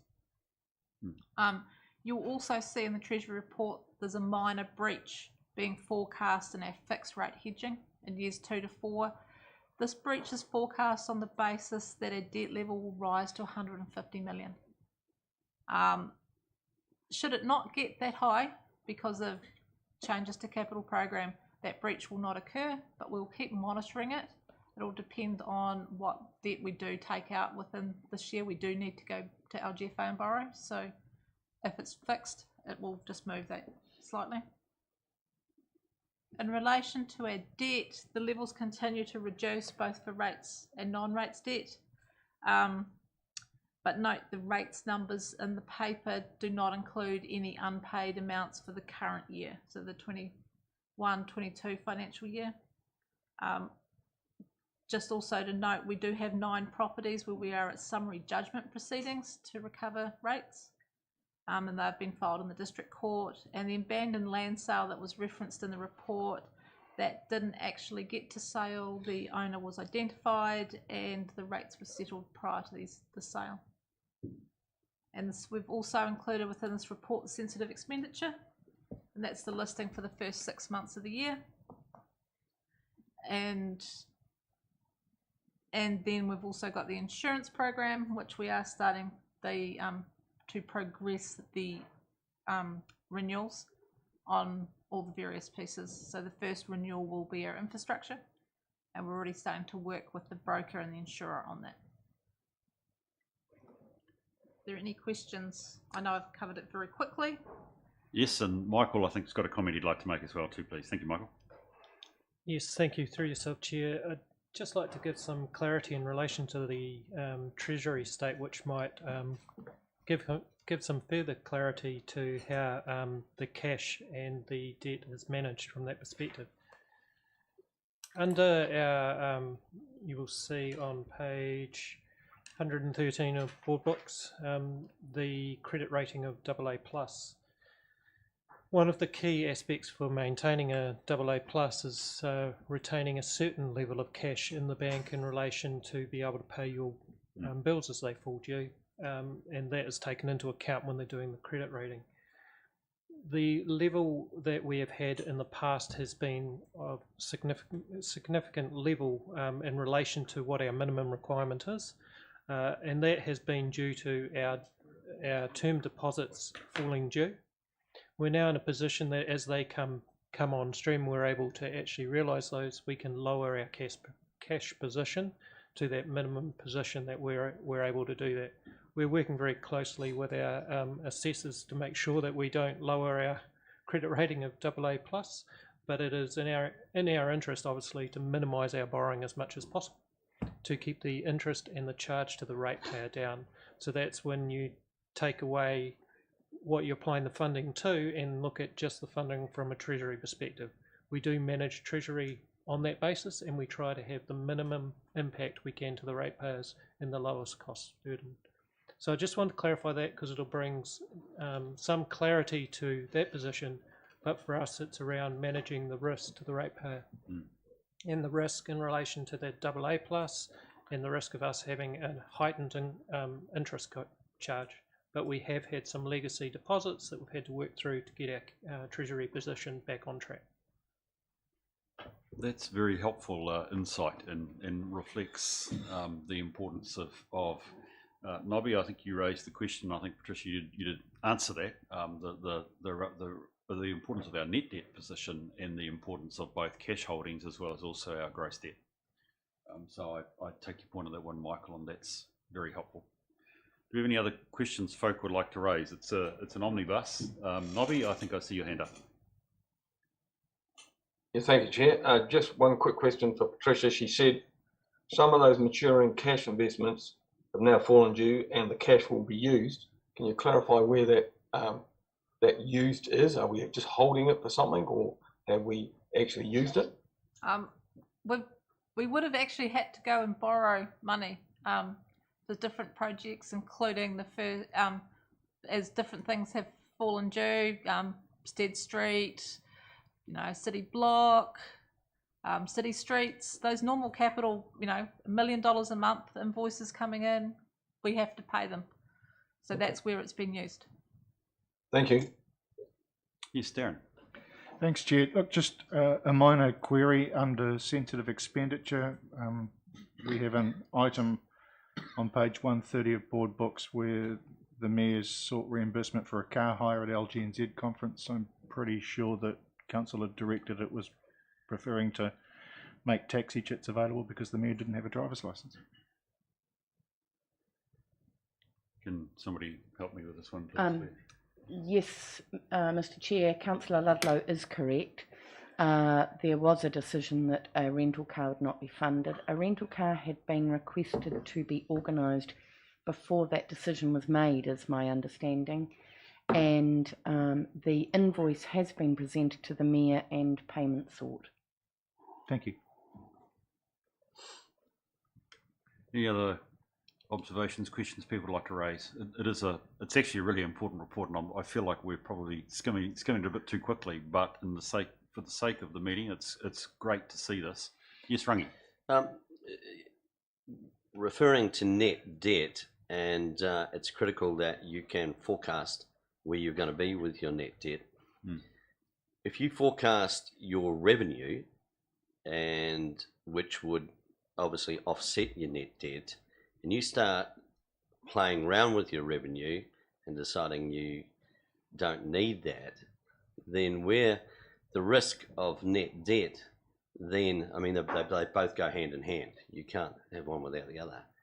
So I'm just looking at the risk of tampering with forecasted revenue, interfering.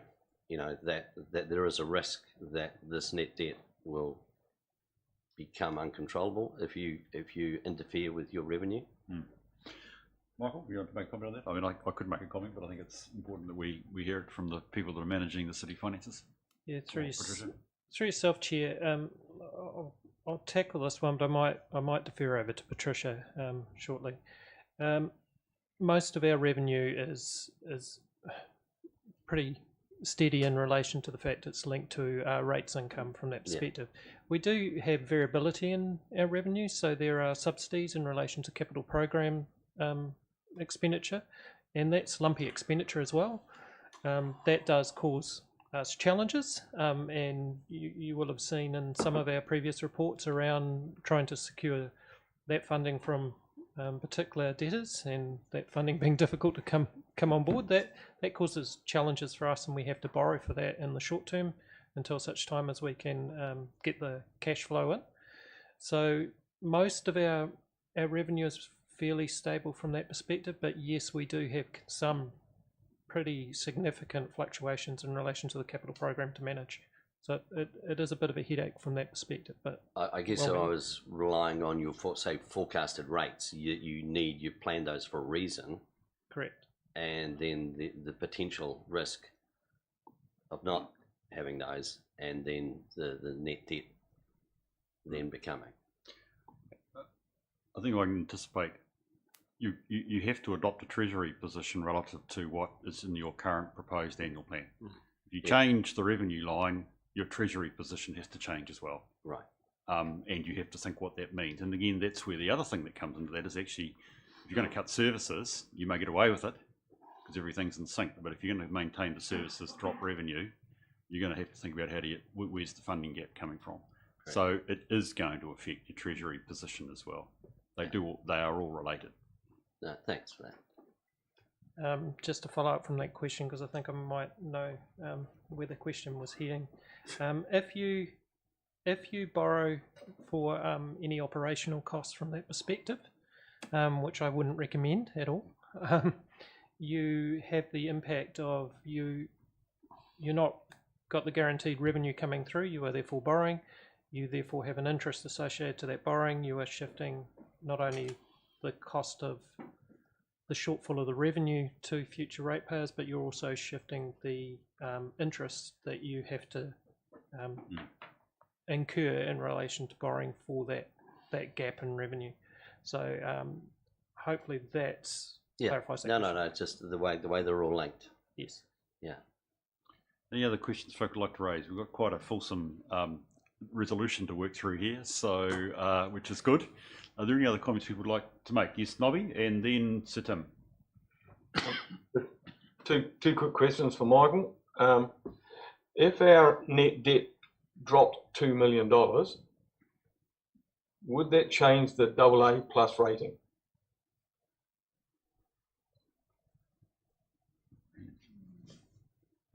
Through yourself, Chair, if the net debt dropped, no, but it would need to be some external. I think he's meaning input. Increased. No, but you're meaning the debt net increased. If the net debt moved by $2 million, it's currently I think Patricia said 38. If it moved to 40, you're saying that wouldn't change the AA plus rating? We'd need to work through our external provider, councillor, but from that perspective, off the cuff, I would say no, but I would need to check with our external advisor. Yeah, that's fine. I'm not trying to trap you. Could I just jump in there, Nobby? There's one other question. There's one other point there, and that is the rating agencies aren't unaware of the quality of that debt. Sure. So they will do an analysis. Why would you go to 40, and what are you spending it on? It's just your question that you asked Patricia before. They will want to know why, as much as what is the outright metric. Yep. So, putting aside the issue that Michael discussed about borrowing for operational needs, which I'd never agree to. I think that would be madness, and I agree with that. But would an expenditure cost cut? That doesn't affect net debt, though, does it? So if we cut our expenditure in the next 12 months, that doesn't impact net debt. Through yourself, Chair, all expenditure affects net debt. Net debt is how we fund everything. From that perspective, it's either borrowing or cash, so it all affects it, including sale of assets from that perspective, because the cash from that impacts on it. I wasn't suggesting any of those things. I wasn't suggesting borrowing, using cash investments, or sale of assets. But if, for argument's sake, we have $30 million going into infrastructure renewals, and we drop that by $2 million, that wouldn't affect net debt, would it? It wouldn't require any borrowing. It wouldn't require any staff being laid off. I wonder if I could jump in here, please, because I'm just a wee bit conscious of our time and our agenda here, Nobby, because I think, again, we're falling into the trap of, I think, a very important discussion, Michael, that would need to be considered when you consider feedback on your consultation period and you're trying to look at adopting an annual plan. And I think the questions are very good. I don't have any trouble with the question, Nobby. Perhaps it's the timing of it. And Michael, I'd like to suggest that you and Patricia think through those sorts of questions, because they're very good questions, but they're ones which would be useful for the councillors to have in mind when they come to adopt the annual plan. And so there's a couple of meetings I suspect to go before you get there. So if I could suggest that that be the case, that would be really useful. I hope that's okay, Nobby, because I hear the point you're trying to play, which is how do we pull and play on these levers and what is the impact? And it's a very important question for us to master, but I sense dealing with them directly on the floor here isn't advancing our discussion at this point in time. Is that okay, Nobby? Yeah, that's fine. I guess I'm just wanting to, from a ratepayer perspective, to make sure that we've considered all those levers before we go to the increased rating. Yes, fair point.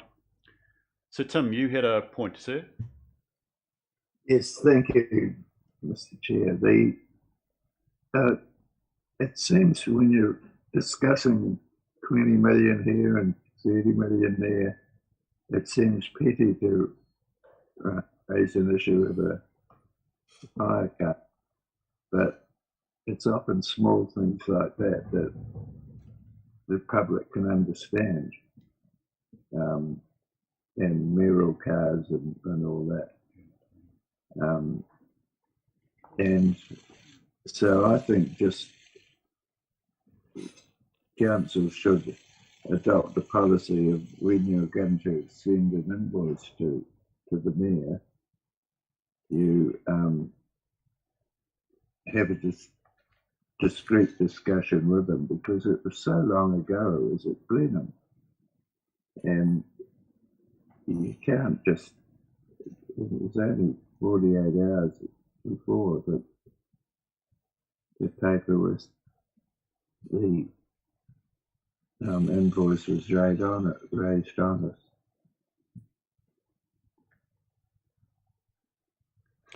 Thank you, Sir Tim. I hear your objection.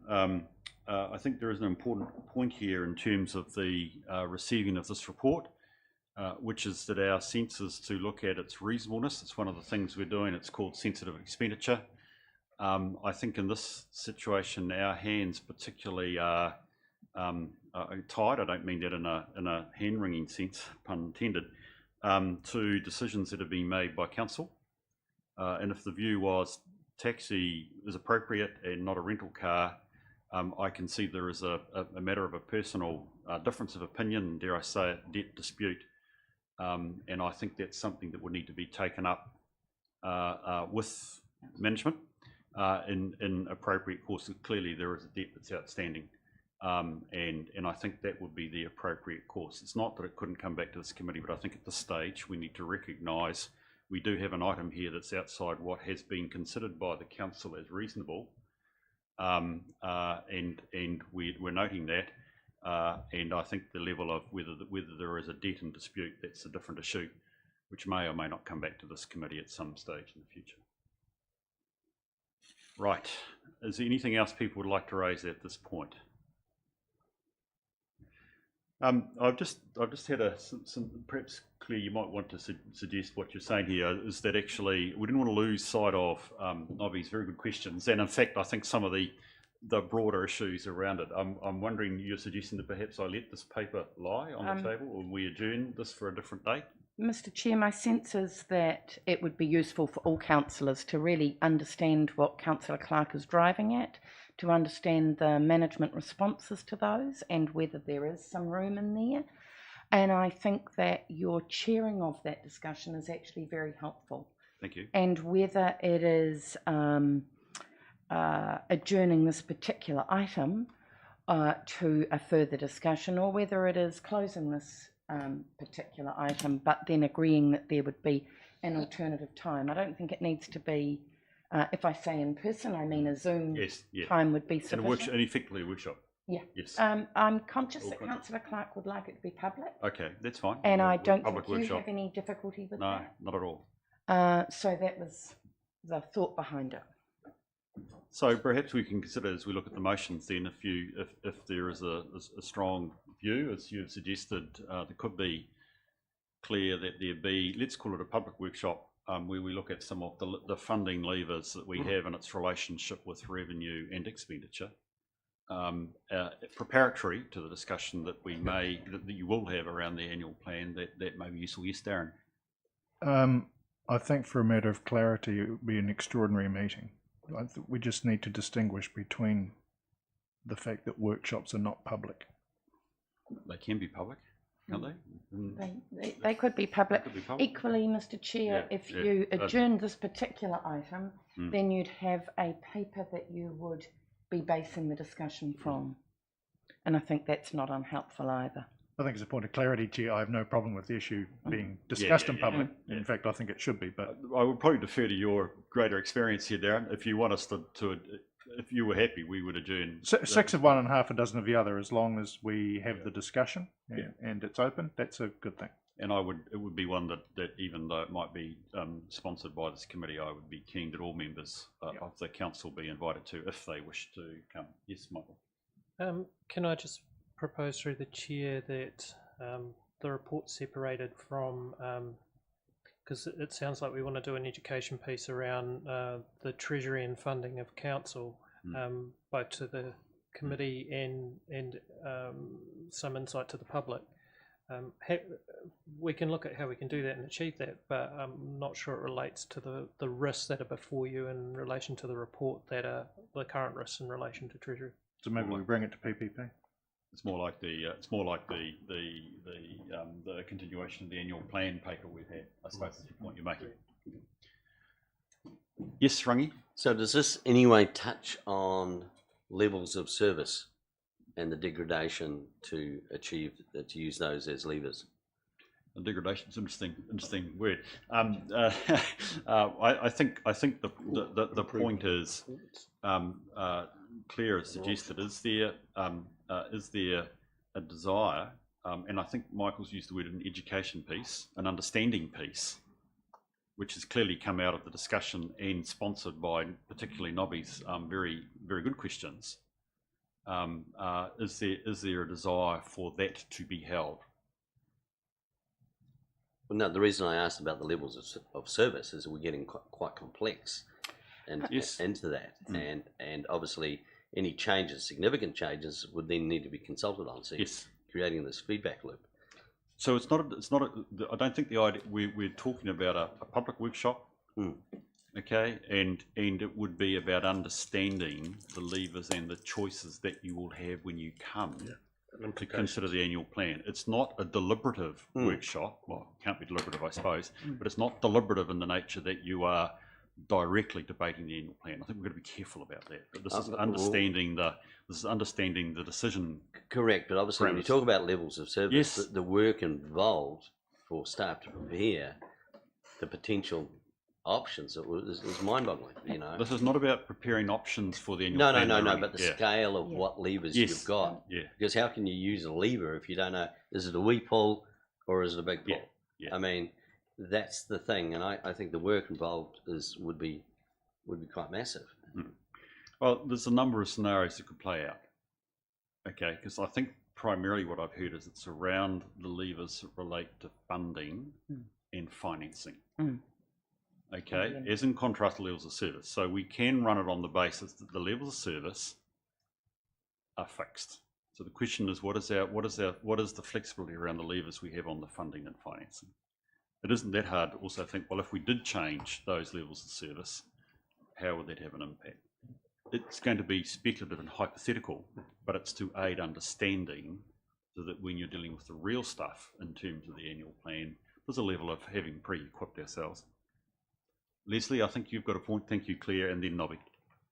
Thank you, Mr. Chair. You actually just made my point, and I don't see any reason that we would adjourn from moving what's already on the agenda. Yeah, okay. But you've just made my point about the level at which the workshop or extraordinary meeting, if we decide that's what it will be, would take place. So thank you. Yes, I'm stretching my time objectives, aren't I, Leslie? So thank you. Nobby, I think you had final say. Yeah, thank you, Chair. No, I don't come from an end of looking at outcomes, which is really service delivery. It's more about the inputs that drive the outcomes that's the real issue. And for those, you don't need to consult. So as an example, we currently have, and sorry, Trudy, for raising this, but we have a couple of vacancies in our comms team. Now, it might be that one of the levers we look forward to, without cutting services, is just to manage more carefully vacancies, for argument's sake. And so that's another lever that can be available to management to reduce costs. Doesn't mean you take out the comms function. It just means you don't have so many people there doing it. Rather than getting into a technical discussion here, point sustained, Nobby. We appear to be agreed that there needs to be a paper on the levers, rather than getting into the nitty gritty of them. So look, I'd like us to move to the resolution, and look, I'm going to move it, but I'm going to add an additional point, please, which is consistent, hopefully, with your suggestion here, Leslie, that we move on. Which is that, and I'll put it this way, that as chair of the risk committee, I work with management to arrange an appropriate educational session related to essentially our funding and financing policies, or more particularly our levers and our understanding. Okay, and we'll do that as soon as possible and aligned with actually the work you're going to do around the annual plan. So. Malavika, sorry, that's a rather garbled recommendation, but we could add that to the end. I would appreciate that. So if we just go back, Malavika, to no, you need to type that. I'll just go back to the top. Sorry, Claire, you're trying. You need. No, you're okay. Yep. So firstly, because it's important to just go through this. Firstly, we received the report. Thank you, Patricia. It's a very, very good report. It's the sort of stuff that we should be getting, and it's great that we are. Since the preparation of the Treasury Report, the CPI for the quarter has been released, and Reserve Bank has announced an increase in the OCR, while increases in both were expected to the steep increase in CPI was not fully reflected in the interest rate. So there is a level to which we're recognising the information we received is time bound. 31 December, we had $87 million of debt outstanding and $50 million in cash, resulting in a net debt balance of 38. Do you want to make that actually add? Oh. By the way, I think the motion looks a bit odd when you take 50 off 87 and you come to 38. My maths is correct. 37. Pardon? 37. 37? Okay, thank you. There's a minor breach recorded in the Treasury Report in the fixed rate hedging percentage, and that was an important point to note. There is a breach where Council has slightly less than the minimum 25% required in fixed rate hedges. This breach is based on the debt level increasing to 150 million as a result of future capital expenditure. The breach will not occur if the debt level doesn't increase to the forecast level. It's not recommended to take forward cover I think it should say at this stage, but to continue to monitor debt levels.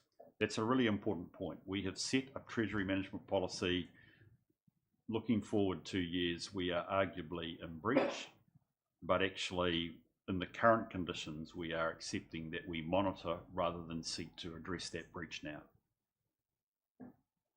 The current interest rates are still within the long-term plan assumptions, which is useful. Outstanding debt of all types continues to reduce. That's the debtors report. The insurance program for the council-owned assets is about to commence for 22-23, and updates will be provided as that progresses, and that will be appreciated. And I think, Malavika, that gets me then to the additional amendment that I am proposing that the Chair work with management on an educational session on funding and financing policies as they relate to the impact on the annual plan. That's the additional amendment, if we could have that in there. Thank you, Claire, for that efficient wording rather than mine. I'll move that from the Chair for the sake of the meeting. Do I have a seconder, please? Thank you, Rangi. Is there any debate on those heavy suite but good suite of motions? There being none, I'll put the motion. All those in favour, please say aye. Aye. Those against? It's carried. Thank you very much. Right, we do need a break. You folk have been going well, but I just want to have a very quick look at the agenda with you, please, because I have been trying to work reasonably hard for 11:30. Sorry. The auditor's here already. Yep. G'day, Derek. How are you? By my count, we are up to dealing with what is now item 18, the annual report 2022. So I'd like to suggest, given the work, that we take a short break, 5 minutes max. So we'll be back just after, I guess, 23 minutes to 11. That would be good. I have to intimate that I do suspect, Jeff, you will be leaving our meeting early, as we've already sustained an apology. I'll do my best to get towards 11:30, mate. Look at your eyes going down. But I do think that actually it's going to take a wee bit longer. So, Derek, if you'll bear with us and Taiho for 5 minutes, that would be greatly appreciated. And to those on the board, we'll catch everybody in 5 minutes. Thank you.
Yes, we will be probably going a wee bit past 11:30. So my apologies to Jeff. You've got to go at 11:30. About 11:20, I'll be right. Alan, you've got to go as well. And Graham, I appreciate you're a wee bit earlier than that. So thank you all in advance for being here. It's appreciate your support. And I need to be gone as well, Chair. What time have you got to go, Nobby? 11:30. I have another Zoom meeting. Right. Okay. So it does really. we have a quorum? We won't have a quorum. Could Well, not not have a a quorum. member, so. Not decorum, but quorum. You'll be here. That's Bex will French. be here. Raymond will be here.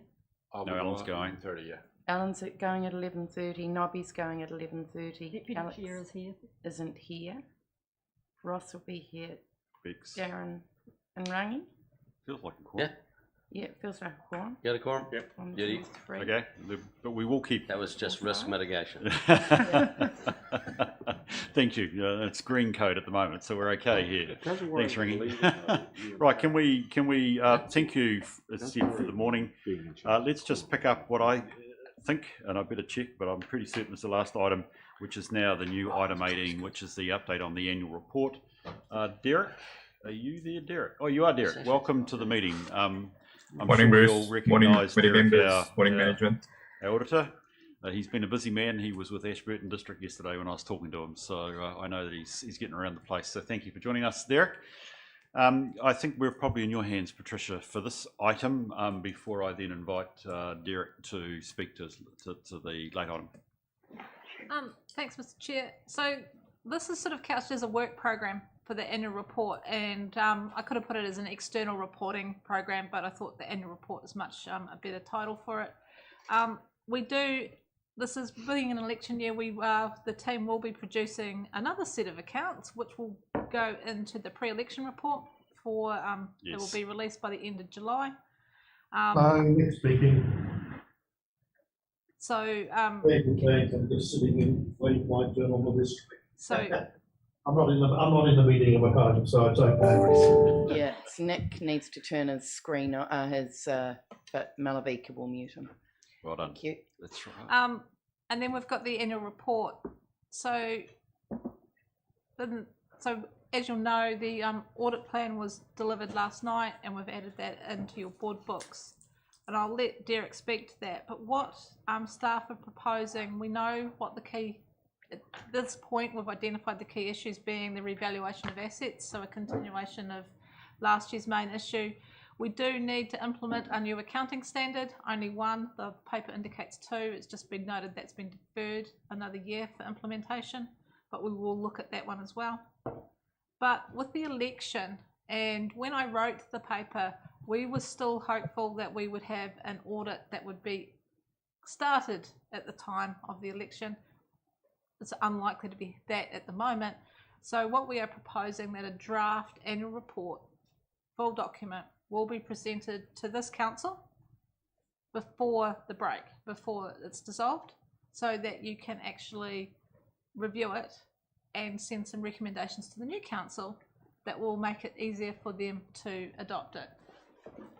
Because of the number of representations, if you recall, that management and council are required to make to the auditors could be very difficult for a new council.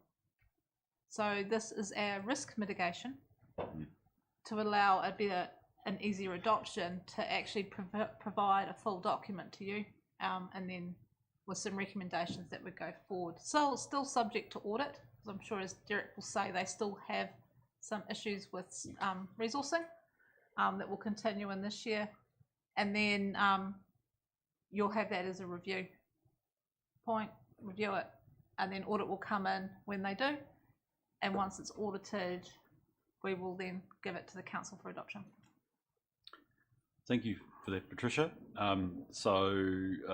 Appreciate that point. Derek, is there any matters that you'd like to raise? Well, thank you for your report. Obviously, we haven't really had a chance to digest it. But salient points that you want to draw out for us at this stage, please, Derek. Yes, thank you, Chair. Yes, granted, it's still a very draft report. We still need to have some further discussions with management to ensure that we've captured all the risks and issues that we need to consider this year. But at a high level, I think the issues are very similar to last year, with the big one being the revaluation for this year. I think a lot of focus will be spent on that. And again, maybe just to note that, seeing that it is such a big exercise, and a big portion of our audit will focus on that. I think from management's perspective, they need to start that process early, and also maybe incorporate a peer review as part of that process to ensure that what then ultimately is presented to audit is at the expected level, addresses all the expectations and assumptions as one would expect. So currently that is one of the main risks. I also think, in the prior, we picked up a lot of prior period errors within the financial statements, and seeing that there's also a new accounting standard coming in this year is free from errors. So just making sure that there's an appropriate quality review process around the financial statements itself. The point that Patricia made around timeframes, agree with that. Yes, we will still be utilizing the full extent of the legislative window that has been provided this year. When the Office of the Auditor General approached Parliament last year for the extension to deadlines, Parliament acknowledged the shortage and extended that timeframe for 2 years. So this is the second year of that extension, and we are still in a capacity building process whereby Immigration New Zealand have allowed for 200 auditors a special visa. So we are trying to recruit as best we can, utilizing all levers to resource and build our capacity. But while we do that, we will still need to utilize the full extent of that legislative window, which means for local authorities is the 31st of December. So the timing for this year's audit might be very similar to last year, although I think at this stage we have planned it to be a bit earlier. But again, with the current Omicron numbers, we are already seeing a ripple effect in terms of people being off sick, and that will have a knock-on impact probably later on in the year. Thank you for that, Derek. That's again helpful to get a sense on what the year will look like. Members, I'm sure you have some questions for either Patricia or Derek. I do have a number, but I would be very keen to hear yours first. Yes, Darren. Thank you, Chair. I guess given the workload that Audit New Zealand faces and the staff shortages that it's had, the reasons why the government's extended that time frame, and that's understandable and acceptable. I guess I need to understand that the perspective that will go into each annual report is relevant to the time period that it's reporting on. Otherwise, it will become unhelpful. I know there's an issue that we've dealt with through this, and I hope it's been resolved. But we can't continue to go through this if windows are extended into the future. Yes, it would be good to get out of the cycle, won't it, Darren? Thank you. Any other comments or questions for people? Rightio, I just wonder if I could just ask a few, please, Derek, if that's okay. Yes. My presumption is, by the way, in terms of this process, you can see what we're doing. We want to approve a draft in the way that you said, Patricia, by our September, I think it's a September meeting we have, yes it is, September meeting. We would like to also consider a probable letter of representation at that stage, so that we can make effective recommendations to the incoming council. So that's important. But can I just understand one thing? When will you undertake field work at the moment? So the field work is more or less scheduled the same time as last year. I think, as I said, I think probably the whole time frame has shifted based on current resourcing 2 weeks earlier than last year. So the representations, I think that Patricia is talking about, that those are internal representations. The one council representing to the other council. It's an unaudited draft set of accounts that will be presented to the committee. Again, that's my understanding, because there won't be any representations that you will be making to us at that point in time, because we don't know whether there's any misstatements or any items that we need to specifically highlight within the representation letter. But based on the draft set of accounts, the one council will be representing to the other council that everything contained in that draft set of accounts, from their understanding and knowing the internal control environment, they believe it's a fair and accurate representation of the state of affairs. Then it would be easy to keep track of any adjustments to the accounts, and that can then be included in, or that can be kept track of as the audit progresses. Sorry, I was wondering we would detail here. What date is 2 weeks earlier than last year? It's the beginning of early November. So you're starting the final audit on the early... No, late October, early November. Is there an interim? Yes, start of June for 4 days. Right, okay. Look, that's fine. We have to be where we are. I'm struggling at the lateness of that. It is highly risky. But Derek, I guess I'm going in your hands when you say what your resourcing is. That meant we should be planning for a December sign-off. I say that's the risk.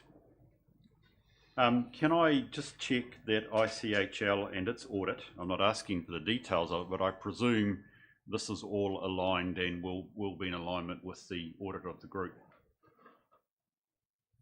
Yes, Chair. So all the subsidiaries is aligned, and again, I think that's impacting on the ICC timeline is to ensure that the subs have audited accounts by the time we complete ICC's audit.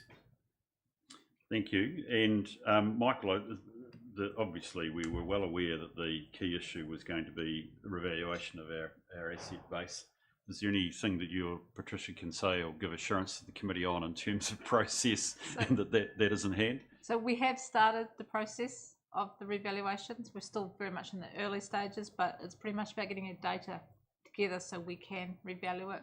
We're also talking with our colleagues around the country who are also facing, many of them out of cycle, having to revalue all their assets, so that we have some sense of what everyone else is seeing. Look, I had and I did appreciate Derek calling me yesterday, the advantage of a discussion with Derek yesterday about their approach to revaluations this year. And as I understand it, it actually also includes use of specialists on their part in terms of reviewing our work.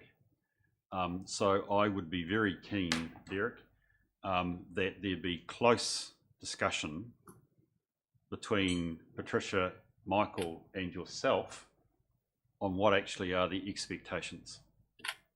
And I think it would be important that we have it crystal clear from you, what are your expectations now? If the audit's going to be in November, we can't learn then what are the expectations. We need to have a level of live reaction in terms of the matters as we go through. And I'm going to put some pressure on you to say, I need that, otherwise this audit's going backwards. And I don't think it will reflect well on anybody, but particularly the auditors. Okay, thank you for that. Is there any other questions folk would like to raise at this point? Right, I would like to make a proposal of a change to the resolutions, please. I'm sorry for the lateness on this one, Malavika, but given the situation, I think it warrants it. So firstly, that we receive the annual report work program. I do notice that small piece of work you got to do around the prefix, so I shouldn't not acknowledge there's some hard yards here that I know that you and Claire will be going through. that we request the officers continue to work with Audit New Zealand on the audit implications of the work program and achieving sign-off deadlines. And that's particularly, in my view, around the PPE, the big risk issues that we've got. Provide the committee with a more detailed plan at the next meeting, and update the committee on critical judgments, assumptions and decisions that affect the upcoming meetings. I would like to have a specific additional resolution that the committee delegates to the chair of the committee and its independent member authority to work with management to finalise and receive the audit plan for 21-22. I think there is obviously, and I'm grateful that we have a draft here from Derek, but we do need to finalise it. And I think there is a need for a level of discussion to make certain it's in the right area, given some of the risks that we have heard today exist around this audit. Yes, Ross? Can you also add, and any discussion with our auditors as deemed necessary? Yes, so management. I'm comfortable. I'm comfortable with that. So essentially, the intention of that is that actually, rather than waiting to the next meeting to receive and approve, we get some go forward on this now, and I'm asking you to delegate that role to me and Ross, with obviously management, if I can be honest, obviously. That the chair, that the committee delegates authority to the chair and independent member. Yeah, I've got it. Oh, you've got it there. Thank you. Appreciate that. And then obviously there is the fourth recommendation that the chair and I write to Audit New Zealand advise the council's intention around approving the draft unaudited annual report to provide assurance to the new council to adopt the annual report. I think perhaps, Derek, my disappointment around the timing was I would have hoped that we might have had some sense of audit results, not final clearly at the time we do that, but it seems clear that we won't. We'll be doing that entirely without the benefit of significant audit insight. That's perhaps my disappointment, if I can be blunt. Okay, those are the recommendations. I'll move that from the chair. Do I have a seconder, please?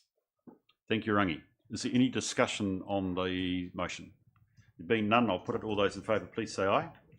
Aye. Those against? It's carried. Thank you. Urgent business, I haven't been warned of any. So if we could then move to the resolution to exclude the public, please. I'll move that. Thank you. Do I have a seconder? Thank you, Ross. Is there any discussion on that? I'll put the motion in, please. All those in favour, please say. Oh, Michael? Oh, thank you. Sorry, I understand I need to include you, Jeff, and Lindsay, that you should be able to remain, as well as also the auditors, for the benefit of the discussion on our item around last year's management report. So, sorry, Ross, we'll amend it that way. No, Rangi, you moved it, sorry. Yeah, and who seconded? You did, Ross. Thank you. All those in favour, please say aye. Aye. Those against? It's carried. Thank you very much.